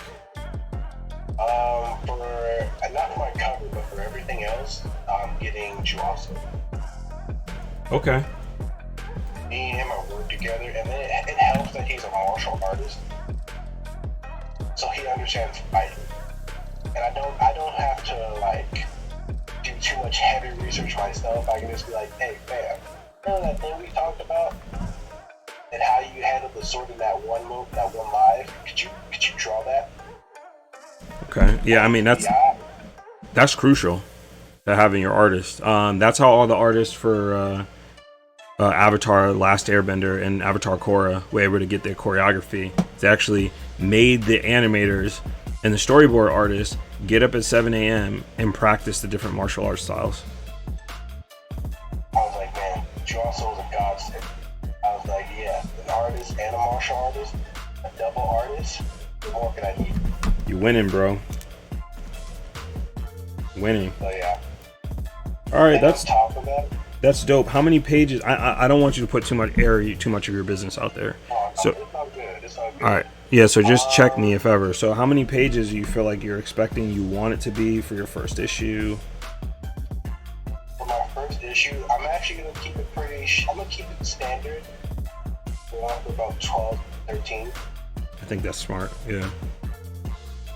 And at first I was like, yeah, I can handle dropping 30 pages. Then I started writing, and I was like, oh man, I can't handle 30 pages. That's a lot. I don't want this story to drag on. So, after sitting with Maya and Juaso and talking about how a first issue should pop to people, how I should grab them, Yeah. I narrowed it down to 13 pages. And between Magic and Dreams, I'm thinking right now this is going to go for 9 issues. I think that's smart, doing a smaller run, of something. I wish I did that a little bit more with Duelist, the comic that I had running. I think I'm going to add another chapter there. I might, for this book that I want to do with these other creators, I might actually do Duelist. Like, it might be 2 Duelist chapters in there, and maybe kind of polish off Duelist, so that way the people who subscribe to it, who read it, actually get an end to that story.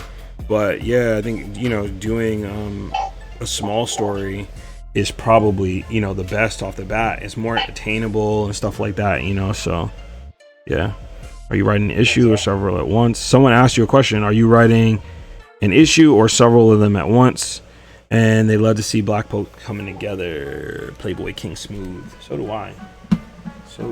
So, yeah, I mean, because one thing I had to remind myself is I'm not a manga writer. Yeah. I don't need to have a long-running series that goes on to like 75 issues. I don't. I'm a comic writer. I can do like 5 issues, in fact, minimum. But those require longer pages, so no. Yeah, 9 issues, and if it's successful and popular enough, I'll continue. If it's not, it's cool. I achieved my dream of writing a comic book and having people read it. I'm happy. I mean, comic writing isn't my main job, so I'm not too stressed. It's just one of my passion hobbies. Yeah, I mean, well, you know what? Like, understanding your barometer of success is important, because it's like, what do you want to get out of it? What are you getting out of it? And that shit's important. Like, look, I was saying that I was thinking about this too, and I was like, okay, let's say something happens, right? Let's say I get an opportunity to tell an original story, and I get to bring it to television somehow. Exactly. Would I still make comics? And I think I still would, because I love to read them.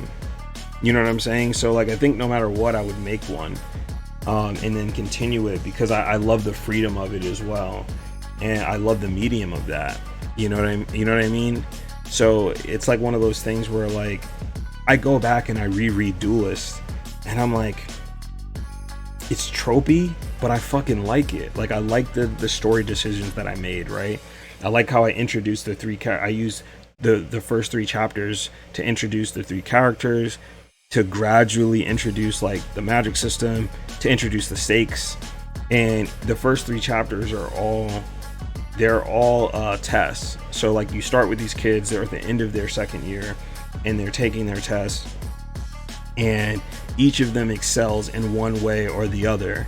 One of them fails. The main character fails his first test, or he fails a majority of it, but he still passes. And his other 2 friends pass with like flying colors, if you will. And then the chapter that actually starts the main story takes place after that summer. And so like, after that summer, they come back, and there's an entrance, they come back, there's the assembly, and then there's an entrance exam.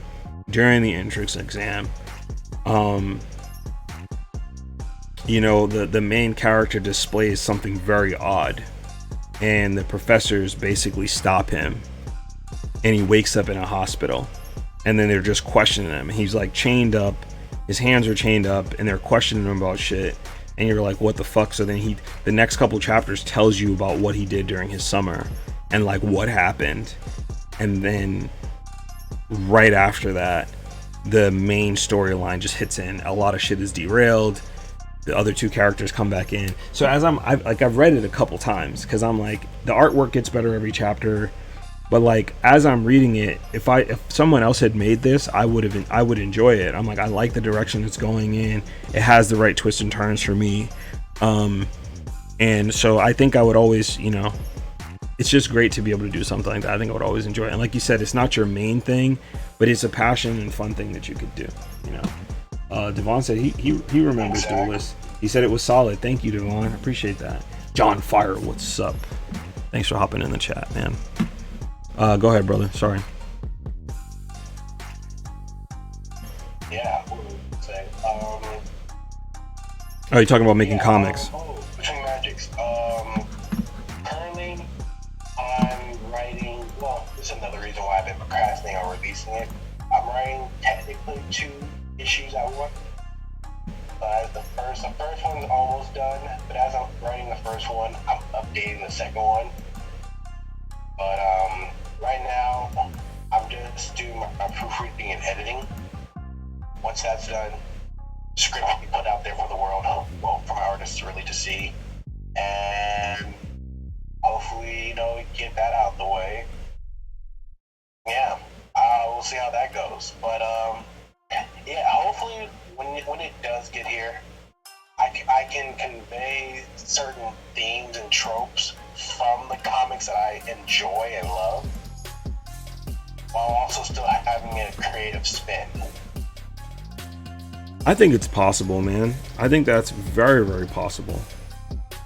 I'm also trying to play with the concept of mixing comic art with manga art, because for any of y'all who don't know, Drossel.graphics, my artist, he's a predominantly manga-based dude.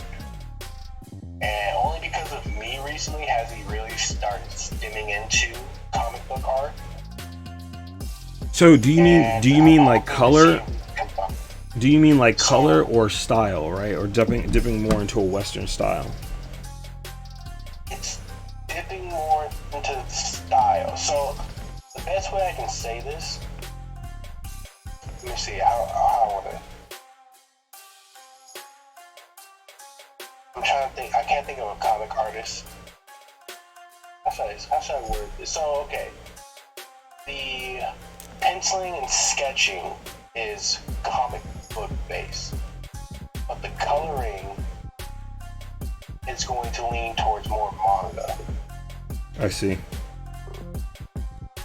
And you'll see. Okay, actually, the best way to describe it would be describing Western animation, like Castlevania.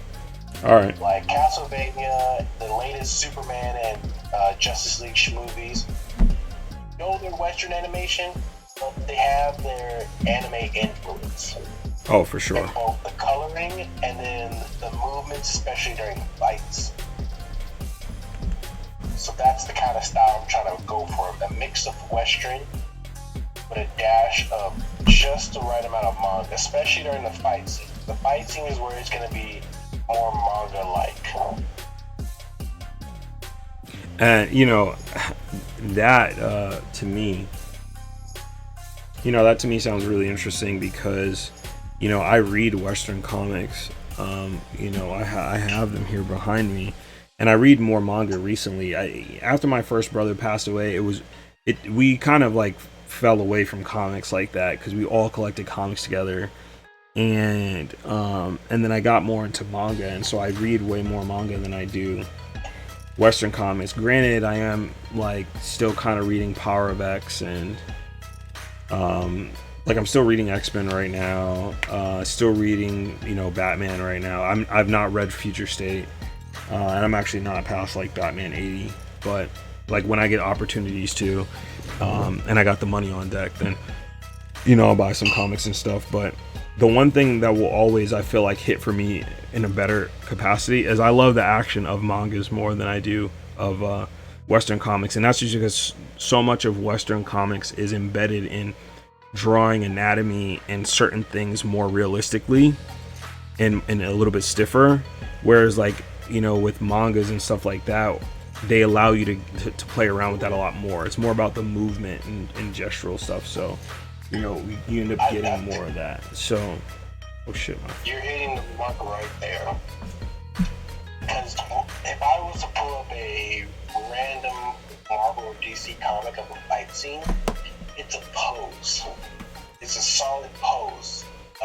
It's like someone took a photo mid-fight. Exactly. Just cut, like right when the punches are about to go. You don't see too often the actual punches colliding. It's more if you see the beginning before the punch and then right after the punch. Yeah. Those in manga, they explore the in-between. Well, they do it a lot like animation, so you know there is a beginning, middle, and end, and they spend time, you know, doing that. Like that's a big part of, you know, the manga's kind of like sorry, I'm getting my phone's about to die, so I had to plug it in and pulling my fucking cord and everything else like that. It's a big part of, you know, imitating the animation but building into it. You know, like you said, it'll show like a guy just getting punched kind of in a, you know, a Western comic. And I also think because Western comic costs a little bit more because there's coloring and there's everything else like that. But in manga, you'll get like a dude will throw a punch and then you'll get a close-up panel of a hand grabbing, and then you'll get another panel of like, let's say like an Aikido move happening, like him kind of bending it in, and then the third frame you'll get the flip. So there's like a nice build-up. You know what I'm saying of that today. Give me 1 second. Let me address somebody real quick. The snapshots, but it leads up into it to the point where you can almost feel it in an animated way. John says, "What's the convo today?" We've been talking about a lot of stuff, but just kind of like comics and you know, writing and you know, passion projects and stuff like that. Yeah, and then just connecting. I was actually drawing something for a client for a tabletop card game. So, you know, this is my first draft. I'm probably going to make 2 more drafts and kind of push the perspective here. But yeah, that's where I'm at. That's what I'm working on. That's what we're talking about. Divine. So the dude talking about writing, look up Jim Sub, he said, and go through his website. The man is a comic writer with a wealth of knowledge. Again, Jim Sub. Zub. Z-U-B. Oh, I know him. He's writing one of my favorite characters ever, Conan the Barbarian. I have to read Conan because Conan the Barbarian is me and my dad. We love that movie. It's up there as one of my favorites. So, but yo, Conan the Barbarian and Red Sonja are my 2 favorite white people. I cut you off, man. You were talking about Juso drawing. I love the Conan. One of my favorite things for Conan, the movie, is that opening where he's like, you know, before the oceans drank Atlantis and the rise of the sons of Ares. These are the tales of like high stories and everything else like that, and I love it. It's like one of my favorite intros to a movie. So I know the lore is like really incredible there. But you were saying that, you know, Juaso is, you know, melding his manga-esque style into more of a Western comic, closer to more of a Castlevania kind of vibe, right? So, well, his style honestly reminds me of his comic book style reminds me more of the 90s. Okay. Especially when he adds color. When he adds color, I get that 90s sort of Spawn and Image artwork. Now, Okay. I'm trying to go for that more Castlevania style of action. So, like, when it comes to the formatting and everything, and the general style of the characters, it will adhere to comic books. But when we transition into fight scenes or transitions into mostly just fight scenes mainly, it takes on a sort of manga play-by-play snapshot. Okay. So if you see a werewolf pop up, you can see how a homeboy tackles a werewolf, puts him into a what's it called? A triangle? Is it a triangle? It's a triangle lock. It depends. Like what I mean. Is it standing? Is it a ground and pound kind of thing? Because then you could be looking at like a triangle choke. You could be looking at like a blood choke, an Americana. Like is it a jiu-jitsu kind of term? I have a whole book of just like different MMA submission and. Is it like an arm? Ground attack. Is it like an arm bar kind of a situation? Yeah. And is it a standing arm bar situation? It's ground. Okay. So like you go into tackle, you tackle into the ground. Yeah. And then you switch into an arm bar sort of. Well, arm bar is like, you'd have his body would be out, his feet would be close to his torso, and he'd be pulling the arm between his legs. Now, if he's like mounted and he basically has his arm under his forearm here and his arm over, that's like an Americana or like an arm lock, right? Where he would be wrenching it up, almost causing the tension to be where his elbow is. No, sorry, not his elbow, his shoulder is. Almost like he was gonna take his shoulder out of the socket by creating that like tension of building it up. I won't get into too much detail, but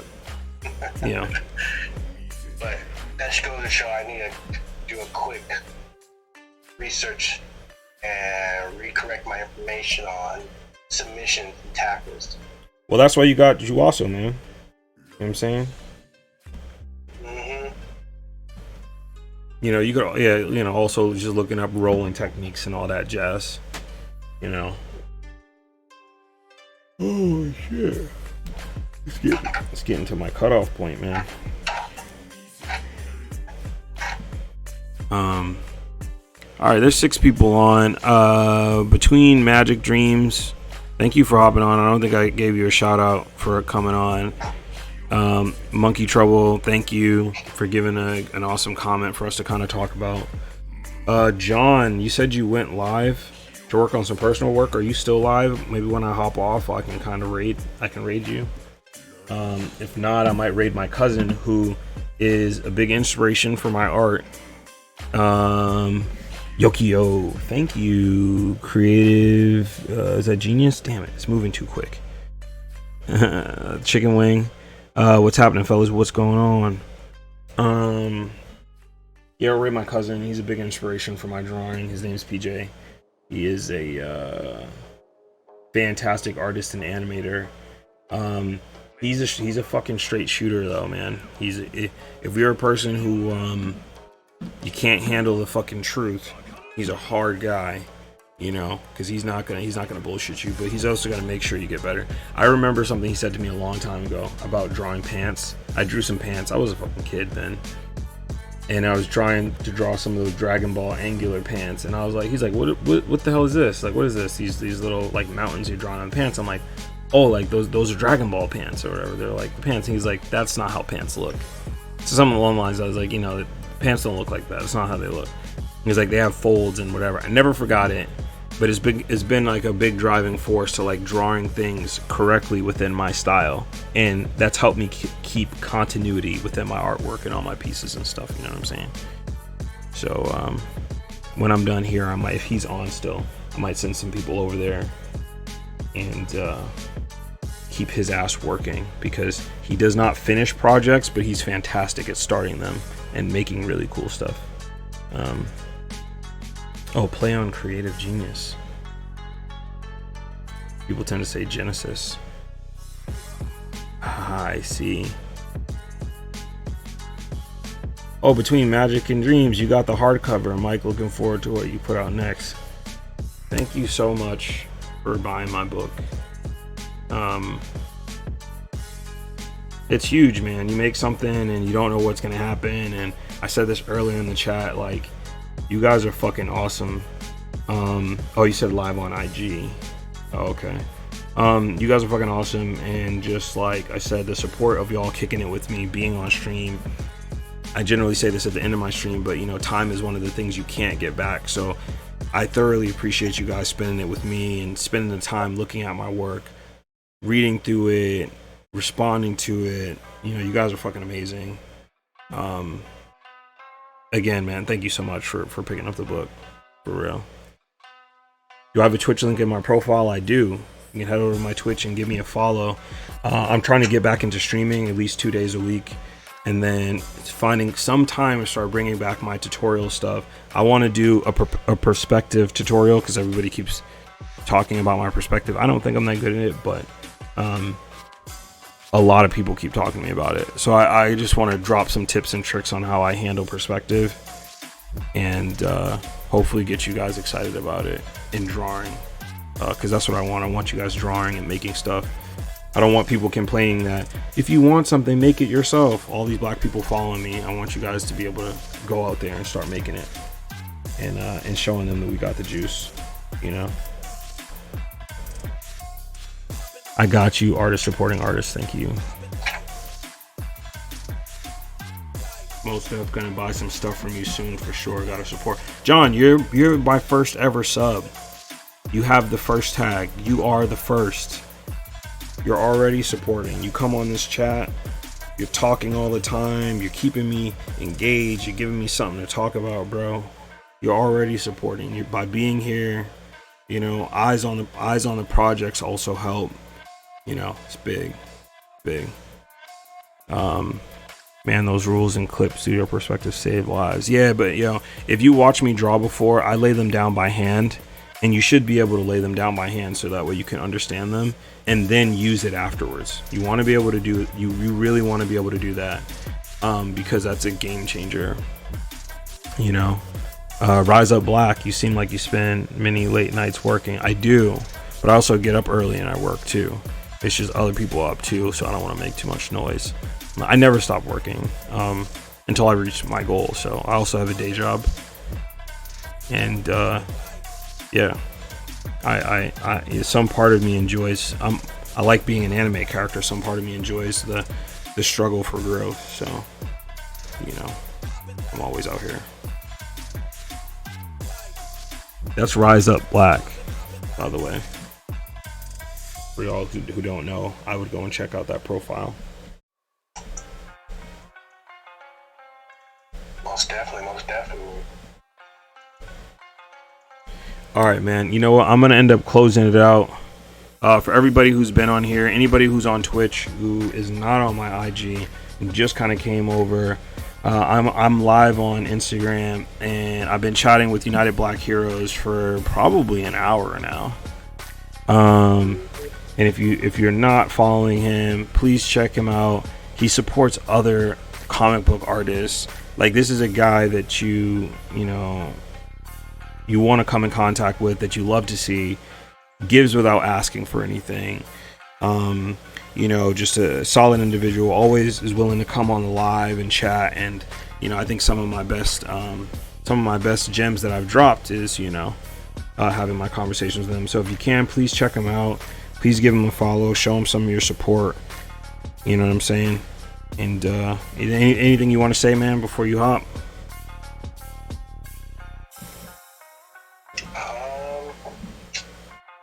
Not much, but stay tuned, y'all. Continue to support both of us. You know, I'm always gonna be putting on black artists, and not just black artists in general. Black comics, black superheroes, all day, every day.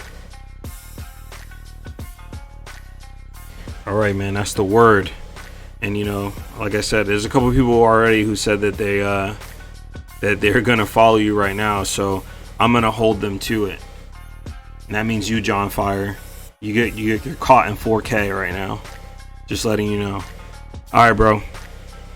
Take care, man. Peace. Man, yeah, I always love chatting with him, man. He's a great creative. He's a great dude. It's my first time really hearing that he's a writer, so I'm gonna look forward to seeing what he's writing and what he's coming out with. I did a little collaboration piece with Juso graphics or whatever for a t-shirt and stuff like that. So I didn't even ask him about the t-shirt. I hope the t-shirt did well. I probably should keep promoting it so he can get some some stuff can go through. Just followed him, Art of Canaan White. Mr. Kanan. Awesome fucking name, by the way. I know I say that every single time, but it's such a cool fucking name. John's already done, man. Yeah. All right. So I'm gonna be on for just a little while longer. I'm gonna fill out this second kind of version of this walk, which I feel like has a little bit more energy in it, and it's just, by the way, I'm just kind of drawing. And I'm dropping his head a little bit, so the shoulder's gonna come up here. This is gonna show more of a trudgy like feel, like he's trudging, through this. Art the Artist, what's up? Rise Up, you said you're a writer, but you're trying to draw too. Go and follow my boy Shingo Amito. He's the same thing. He was a writer. He was trying to get artists to do stuff for him, and then he just picked up the pen and started drawing every day. And his art is respectable, and the storytelling, I have a feeling, is going to be really good, because he's one of those guys where he's a big consumer of comics and manga and stuff like that. So, I feel like he knows what he's doing, and he knows where he wants to go, and he's not going to get lost in the sauce, with what he's trying to create. And I'm sure he has some really great techniques to grow as a writer to also an artist, Oh shit, Rise Up, man. Thank you so much. I appreciate you copping a badge. Oh man. Yo, you guys are the best. Thank you for the big support. Doing stuff like that reminds me I should probably be telling people, if you're on my Twitch and you really like what I'm doing, consider giving me a follow. If you have Prime, you can subscribe to my channel for free. It doesn't cost you anything, and it supports me. Thank you guys so much for hanging around as long as you did. And Rise Up, man. Thank you so much. I actually don't know if you're a man or a woman, but what's his at?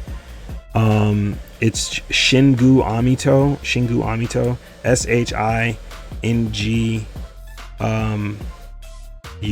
Shingu Amito, yeah, and then AMITO. My spelling is terrible on the best of days, so I think that's it. I follow him. If you go through my followers and you type in Shingu Amito, you should be able to find him, hopefully.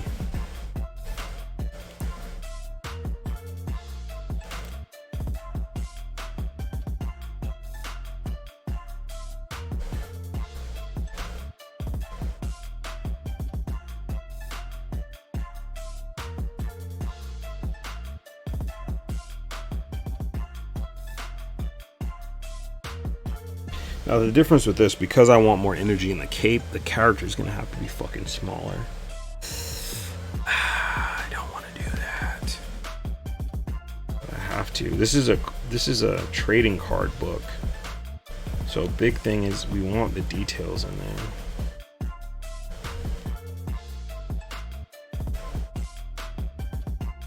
But at the same time. Yes, Shingu Amito. That's it. Yep, that's the homie. We were in a little drawing group for a while together, and we were kind of, it's actually a really fun group, man. It was probably like my first online friends that I'd met. Like, I'm an in-person person. I'm a fucking late 80s, 90s baby. So like, we meet people in person. I'm not like an internet person. So it's funny, we were all in a group. We started chatting. I hopped into one. Somebody just posted like, hey, like, you want to do like a Google Hangout? And we're just hanging out, and then the core, like 6 of us, were hanging out all the time, and that's how I met Cameron, Warren, Shingu, Tony, Josh Harper, and they're all kind of writers and artists. But me and Cam kind of broke off because we were just drawing all the time. It was hard to make it to the groups, and then we kept in touch with Shingu and Josh. But we wanted to turn this shit into some full-time stuff, so we kind of kept in touch. But Shingu's a great dude. He's a solid artist and a solid writer, and his artwork is getting up there, so.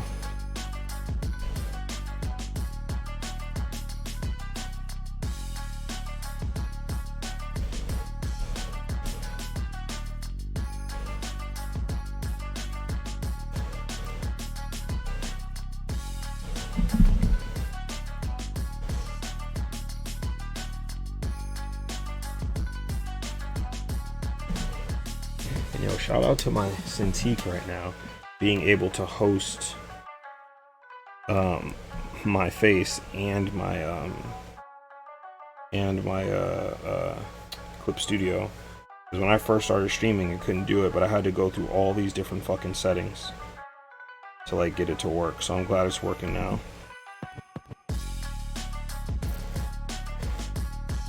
Yeah, bro, you stay booked though. Yeah, it seems like you stay booked. I'm glad. Yeah, I mean, honestly, I'm booked by like the same people over and over again. Like, I've done what, 4 or 5 covers for Void Beast, Akechki Jones. This card game cover I'm doing is from Hebrew Publishing. So I've done, what's my Twitch? My Twitch is just Mike Tony Design Gates of Art. If you hop over there, feel free to give me a follow. And I'm working with Eminent Comics right now, Sammy J. I've done countless amounts of work with him. A lot of my comics, I'm gonna do this Dark Club mix is my next thing. A lot of my clients are reoccurring because my main focus for me is customer satisfaction. So like I try to my best to make sure that my clients are getting what they asked for, and that starts with me listening to the shit that they're saying, like really listening. And because of that, I tend to get a lot of reoccurring clients. I try to, it's a lot easier to, get residual income from your clients coming back than you getting new client acquisition. So, that's like one of my major, KPIs, my key performance indicator is, making sure that my clients are happy with what they get. Whoa.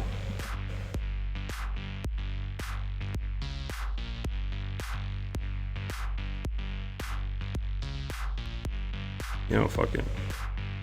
I just got kicked off IG. Damn, Insta. Wow, Instagram just kicked me off live. Bitches.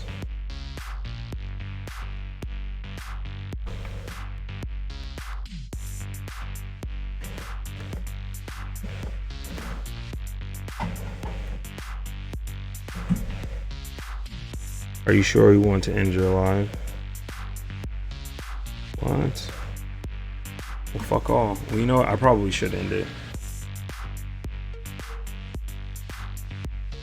Made it in time, Vampire. Yes, you did. Thank you for the follow. Looks like everybody else is jumping back in. Scribble Nerd, Rise Up Black, Jazzy. Instagram kicked me out. I think someone was reviewing it, and they were like, yo, this black dude is spitting facts, and we don't like that. So, they dropped me off. Salutations, Jazzy. What is crack-a-lacking? IGB on some weird shit sometimes. They really do. These motherfuckers were holding me today. I put up a post that I thought should have been popping, and they were like, boo, fuck that. So, the homie Kanan jumped back in. But Kanan's also on Twitch, so that's all that matters. That's what matters right now.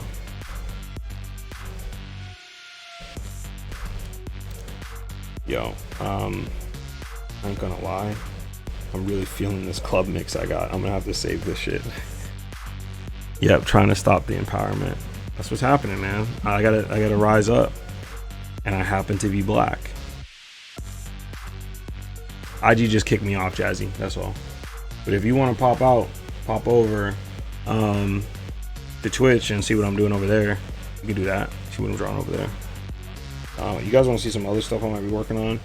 I'm working on this right here from Lineal Comics. I gotta put this jacket on here. I asked him a question. I haven't received an answer back from him yet, so hopefully that'll be cool. But it's cool. This dude's kind of surfing through some water. It's almost like a water being. And I got a black version of Superman for another client that I'm working with. And this is the animation that I kind of am doing for Ahmad Best and Jay Lee. And the interesting thing, when I pitched it to him, man, they liked it. That was super exciting for me. Am I okay? I think I'm okay. I think I'm all right.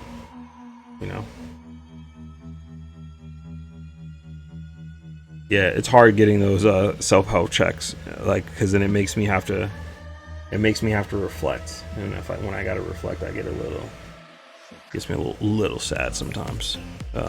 Or recently, I've been kind of I have to get my head out of a bad place sometimes. I love the pose for the surfing guy. Thank you.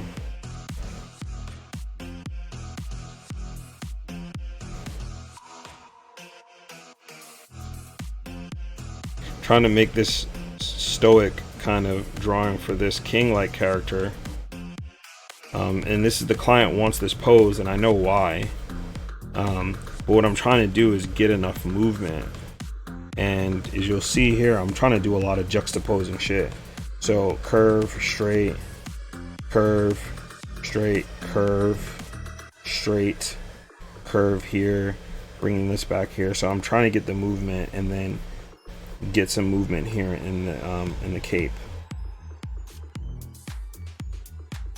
You know, even for things that seem like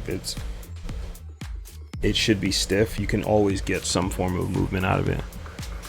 Do I listen to lo-fi? I recommend it. It helps me focus. I listen to everything, to be honest. When I need to focus and really get to a creative state, I mean, I listen to all types of music, but if I have a fucking artist block, which rarely happens because I tend to draw the thing, I tend to practice, or if I want to get really creative, I actually listen to Tool. Tool is like one of my favorite, easily my all-time favorite band that I listen to, but it's some of the music, it literally puts me in a meditative state, like a walking meditation. Yukio, love the art. Thank you, appreciate it. You just watch Samurai Jack and do art? Yeah, I like that. I like that a lot.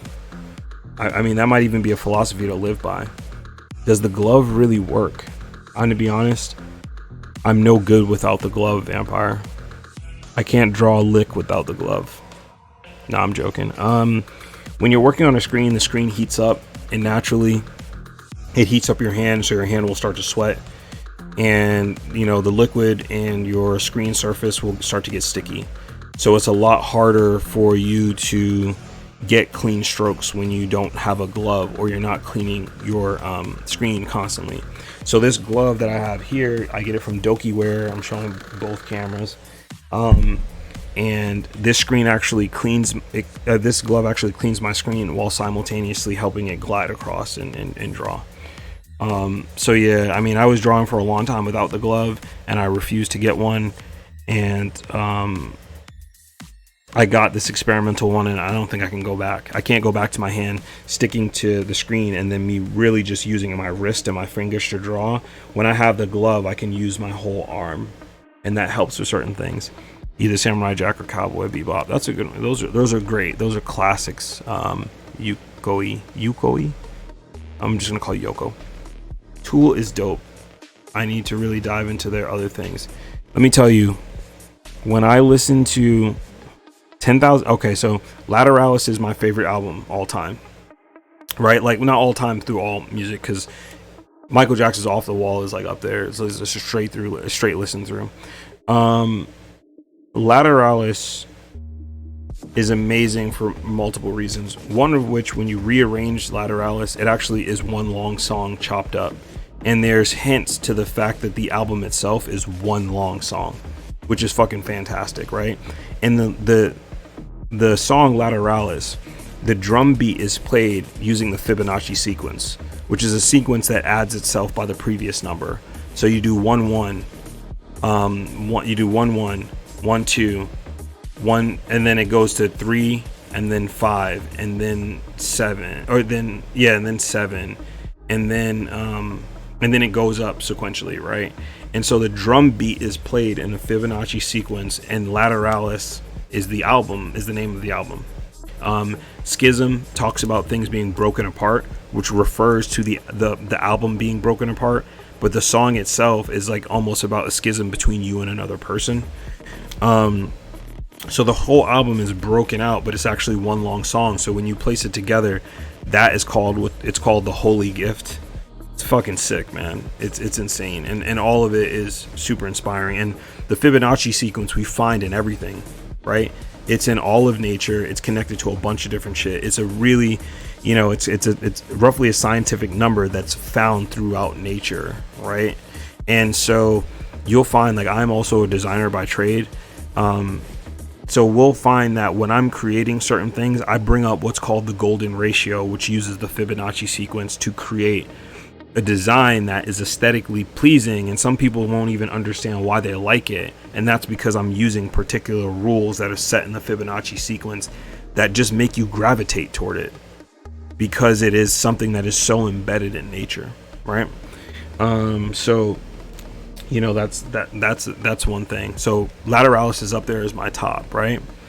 The second part of that is, the second album is 10,000 Days, and that's my next favorite, and that's like after Maynard loses his mom, and it's such an amazing fucking album. But 10,000 Days, Wings for Marie Part 2 is a song that I can listen to on repeat and constantly gives me innovation. Like, it allows me to innovate and just become creative.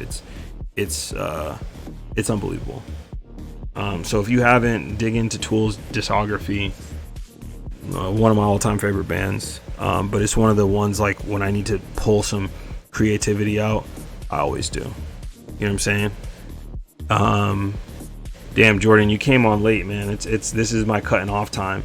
So this is, you know, this is me kind of like bullshitting, or else I go live with you. I was literally just live with United Black Heroes for like an hour, but I gotta hop on and do a live with Jordan Martin Streams as well. That's also the name of his stream, of his Twitch channel, and he was my editor for the first book. So, you know, he helped me edit Black Anime 1. Do I ever do mentorships? Not a formal one, but, you know, people ask me questions and I try to get back to them, you know, when I can, with certain things reasonably. You know, people don't go OD on here and be sending me all types of shit and stuff like that. I get that a lot, where people will just send me a bunch of things to do and whatever, and I'm like, yo, I'm also doing a ton of shit right now, so please bear with me. I can't just, you know, be a direct resource, but I try to get to people when I can. Excuse me, can I ask you a question, please? Jazzy J, you've asked me a couple questions, but sure, go ahead, within reason. I reserve the right to not answer that question. I'm also about to hop off, so it has to be a really good question. And Vampire, I don't know if I thanked you for the follow, so thank you for the follow. You gotta hurry up with that question. I'm getting tired and it's almost 1:40. Jeez. If I'm on here, then I might as well be drawing for a bit. While I have 10 of you on, are you gonna do like new artwork this year? And what is your plans for next year? Yeah, I'm definitely gonna do new artwork. I'm just, as of right now, I've just been doing a lot of client stuff. So I actually have a whole pilot thing pitched, like a pilot storyboard that I did like 2 months ago, and I wanted to show you guys like in full, but I can't show you yet until I pitch it, because the people who I'm gonna pitch it to are also follow me. So like, I don't want to ruin it by not showing the full pitch deck and the storyboards, but I want to show you guys that stuff. And then maybe the producers of two black dudes will let me show my storyboards for that. But I've been doing a lot of client stuff. It's just a lot of NDA stuff I can't really show. And my goal is to do another book this year with 2 other artists, and it'll be an anthology. So, you know, I'm working nonstop. I don't stop. So, yeah. And then last one, laugh my ass off. I feel that, yeah, you know, I know you're hella busy. Hey, man, but, you know, I make the time to stream. Maybe I'll offer up some boxes so people can, you know, give me some things to talk about on stream. Give me some things that I can really do on stream. Yeah, maybe. All right, with that, I'm gonna close out. We'll just take your time, no rush, hurry. I'm an artist too. Thank you, Jazzy. I appreciate that. Oh, Jazzy, I love your work. Art of Canaan, thank you. You know what? I'm gonna raid somebody tonight. I've been trying to constantly be raiding kind of people. Do I only draw for work or that stuff? No, I don't draw for work. I'm an art. I'm a designer by trade, and there's no real illustration with that. It's like, you know, I do all types of stuff like set design for Lenovo's late night IT kind of shit, and a bunch of other stuff. So, yeah, I think I'm gonna raid. I might raid my cousin. He only has one person watching him right now. And he's a phenomenal artist. So if you want to stick around for art, this dude's an artist. He can sing. He makes jokes. All around funny dude. You know, the only thing is he's a real straight shooter. So he's one of those guys who doesn't mince his words. So am I planning on making a series in the future? Yes, I am planning on making a series. I plan on making every series and being part of every series going forward. Everyone. Art IG. I love you guys. Thank you so much for all those people who donated. Rise Up Black, thank you so much for buying that badge before I got kicked out. I really appreciate the support. And everybody who came on and said what's up and added and hopped over to Twitch. I love you guys. Thank you guys so much. Time is one of the things you can't get back, so I really appreciate you spending it with me. All right. Peace. And for you Twitch people, thank you so much, man. If you're not following me right now, out of the 16 viewers, consider hitting that follow. If you like what I'm doing, you know, consider subscribing. You know, if you have a Prime account, you can sub for free. You know what I mean? I'm going to try to do more streams and get on here more often, at least 2 days a week. And then potentially start bringing my YouTube back. You know, things are getting a little bit easier for me. I think when my brother passed away, that kind of, you know, I needed to take some time and stuff. So, still working through it, still doing, you know, what the healing process and everything else, but I'm feeling more comfortable about kind of coming back and doing more things, you know. So, John, thank you. God, I love you guys. You guys are so fucking awesome. I'm gonna play you guys out while I go and try to find somebody to raid. Peace.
Thank you.